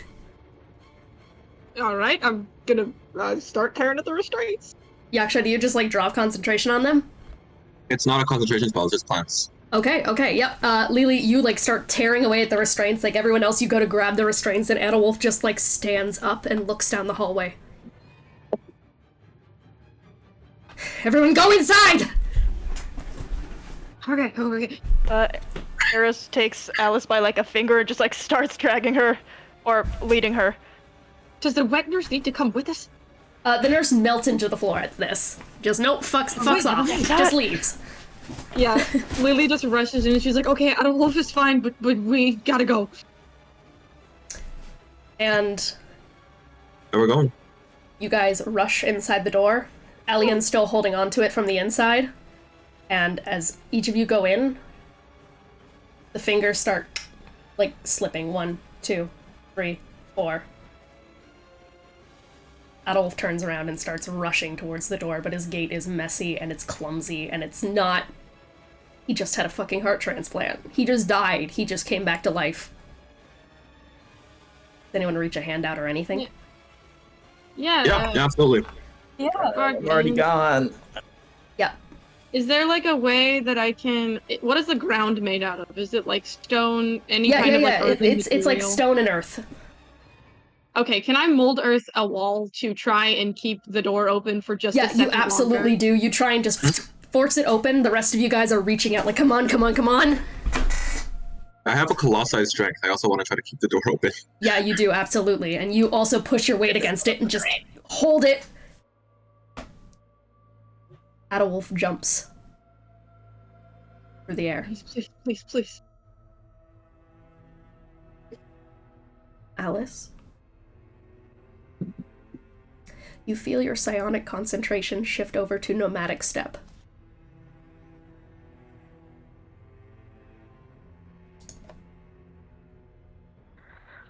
Do you want to try and change it to something else?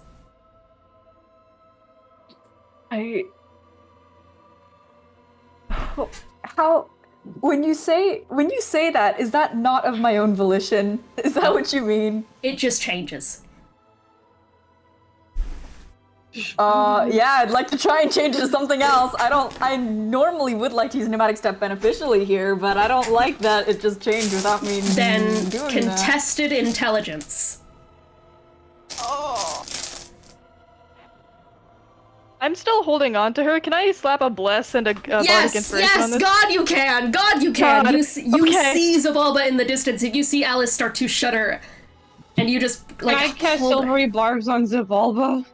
I mean, you don't even know what he rolled yet, but we'll get, I mean, you can. Alice, I don't give a shit. If you Alright, silver so barbs, then just give the advantage to Alice. Yeah. True! Yeah, you silvery barbs give the advantage Yeah. to Alice. Go ahead and roll that intelligence. Okay, so does bless give advantage? What was bless again? No, Bless is Bless gives a D4. You have advantage from. Okay. Silver barbs Right. doesn't even advantage, just a force rerolls. Or we no, it stack- gives advantage on the second half. So you have advantage D4. Yeah. Can we stack bless and guidance? Yeah. They're different. Okay, I stack another guidance on that, brother. Oh, it's another D4. Mhm. Yeah. So 2d4 and then 1d10. Yeah, 2d4, 1d10. I succeeded the advantage. wisdom, or I succeeded the save for my wild magic, so we are good. 2d4, 1d10. And that was at advantage, right? Yeah. Okay, and then what's my intelligence modifier? Okay. So that's a 30? 30. You, with every fiber of your fucking being, reach inside you. Gideon, as you are running towards the interior of the Luminary's prison, you feel your wings sprout from your back. Whenever Alice activates Bestial Transformation, it also activates for Gideon. Alice changed the concentration. The door slams with Adolf inside. Oh. We are gonna end this session off here. Holy shit. Oh! Fuck that thing! My Do I god! do I use up those psi points for bestial transformation just so for bookkeeping purposes? For bookkeeping purposes. Woo! Okay. Can we know what you rolled? Just base roll. A 28! Oh my god. Even with silvery barbs? Even with silvery barbs? With the silvery barbs, yeah, you needed to stack Alright. those blesses and shit. You guys needed to. You really did. Intelligence is Zababa's greatest And then I rolled a stat. 13. I'm so glad I remembered I had bless as a stat. Okay, guys. As a It's spell. okay, guys. Guys, guess what? We got Adolf to survive we got the answers we wanted from Ghost, and we're in the Luminary's room. That's 3 goals met. And then Deborah doesn't hate us. Let's Maybe. We say no. Hypothetically. Suck it to Zavala. let's go through our closing remarks. Closing remarks. Ethan. Closing remarks. All right. So Ethan, closing remarks. What's one thing you learned? What's one roleplay moment you liked? One roleplay. Well, the roleplay one. First of all, that has to go to Ines. Like, oh my god, just Thank you for the your monologue. service. The Devrim. Nuts. Jesus Christ, man. That was crazy. Wild. That was great. One thing, I guess Yaksha learned like this about. One thing Yaksha learned that I guess Veldrin was an astral elf, which I don't think she knew that, right? Nope. Yeah. Also, is progressively slowly learning that Corellin was kind of a piece of shit, What? and also that he was kind of a piece of shit. What? But anyway, that's water under the bridge. Yeah, Carl sucks. And so does Yaksha. Oh my god. No way. Girly. All right. too. I'm Have to Dean, I'm go the have Dungeon Holly. Master. One thing I learned is you guys will see an impossible scenario and go, yeah, I'd win. I'd fucking win. Yeah. You guys did everything right. I knew this was an outcome, but holy fuck, guys. Clutch up. I'm just gonna say Godzilla -1. That's all I'm gonna say. Real ones, no. Real ones, no. Alright, roleplay moment. Holy fuck, you guys killed it. Jeez, guys! Guys! You killed it! Hello! I also wanted to really give it to Ines, and I could also give it to Ines. I'm giving it to Ines, but I'm gonna give my runner-up so that we can talk about something different as well. I'm gonna give it to a very subtle moment that I really thought was good as someone with chronic pain, and as Lelee also has chronic pain. Really love the touch of Lelee gravitating towards the warmest person in the room. You went towards Lens to get like all up in the fur, and then you walked towards Gideon, just trying to get the good warmth. I approve. Dean approve. Warmth good for pain. Yeah. Yeah, Tony! that's good. Go! Tony, it's your turn. Hey, what's up? You do this every time. No, You piece of shit. one thing I learned. Let's see. One thing I learned was we learned that V's God of the Void, and also they maybe suck a little bit.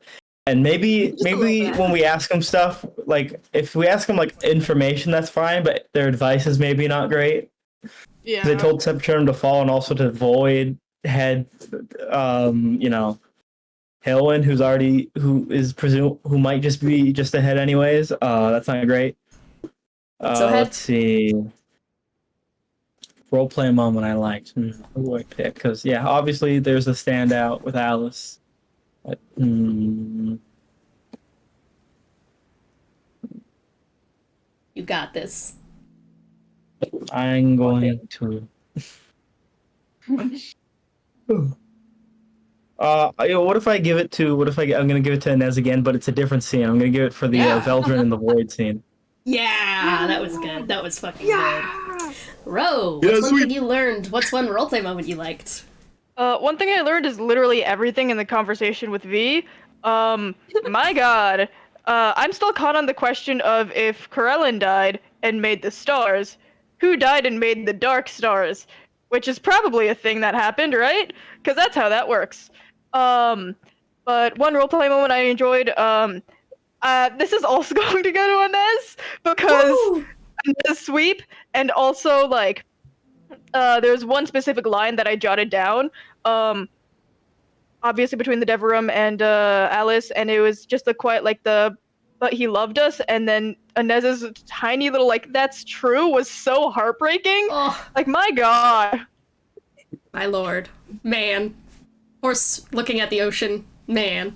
Man. Kiki! Man. Man. What did I learn today? Help! I think every Cursed One session, Lelee gains a new point in the why everything was for nothing category, but she's still trucking. She's still going at it, man. She's like, oh yeah, space has the void god that wanted Septerm to fall. That's fine.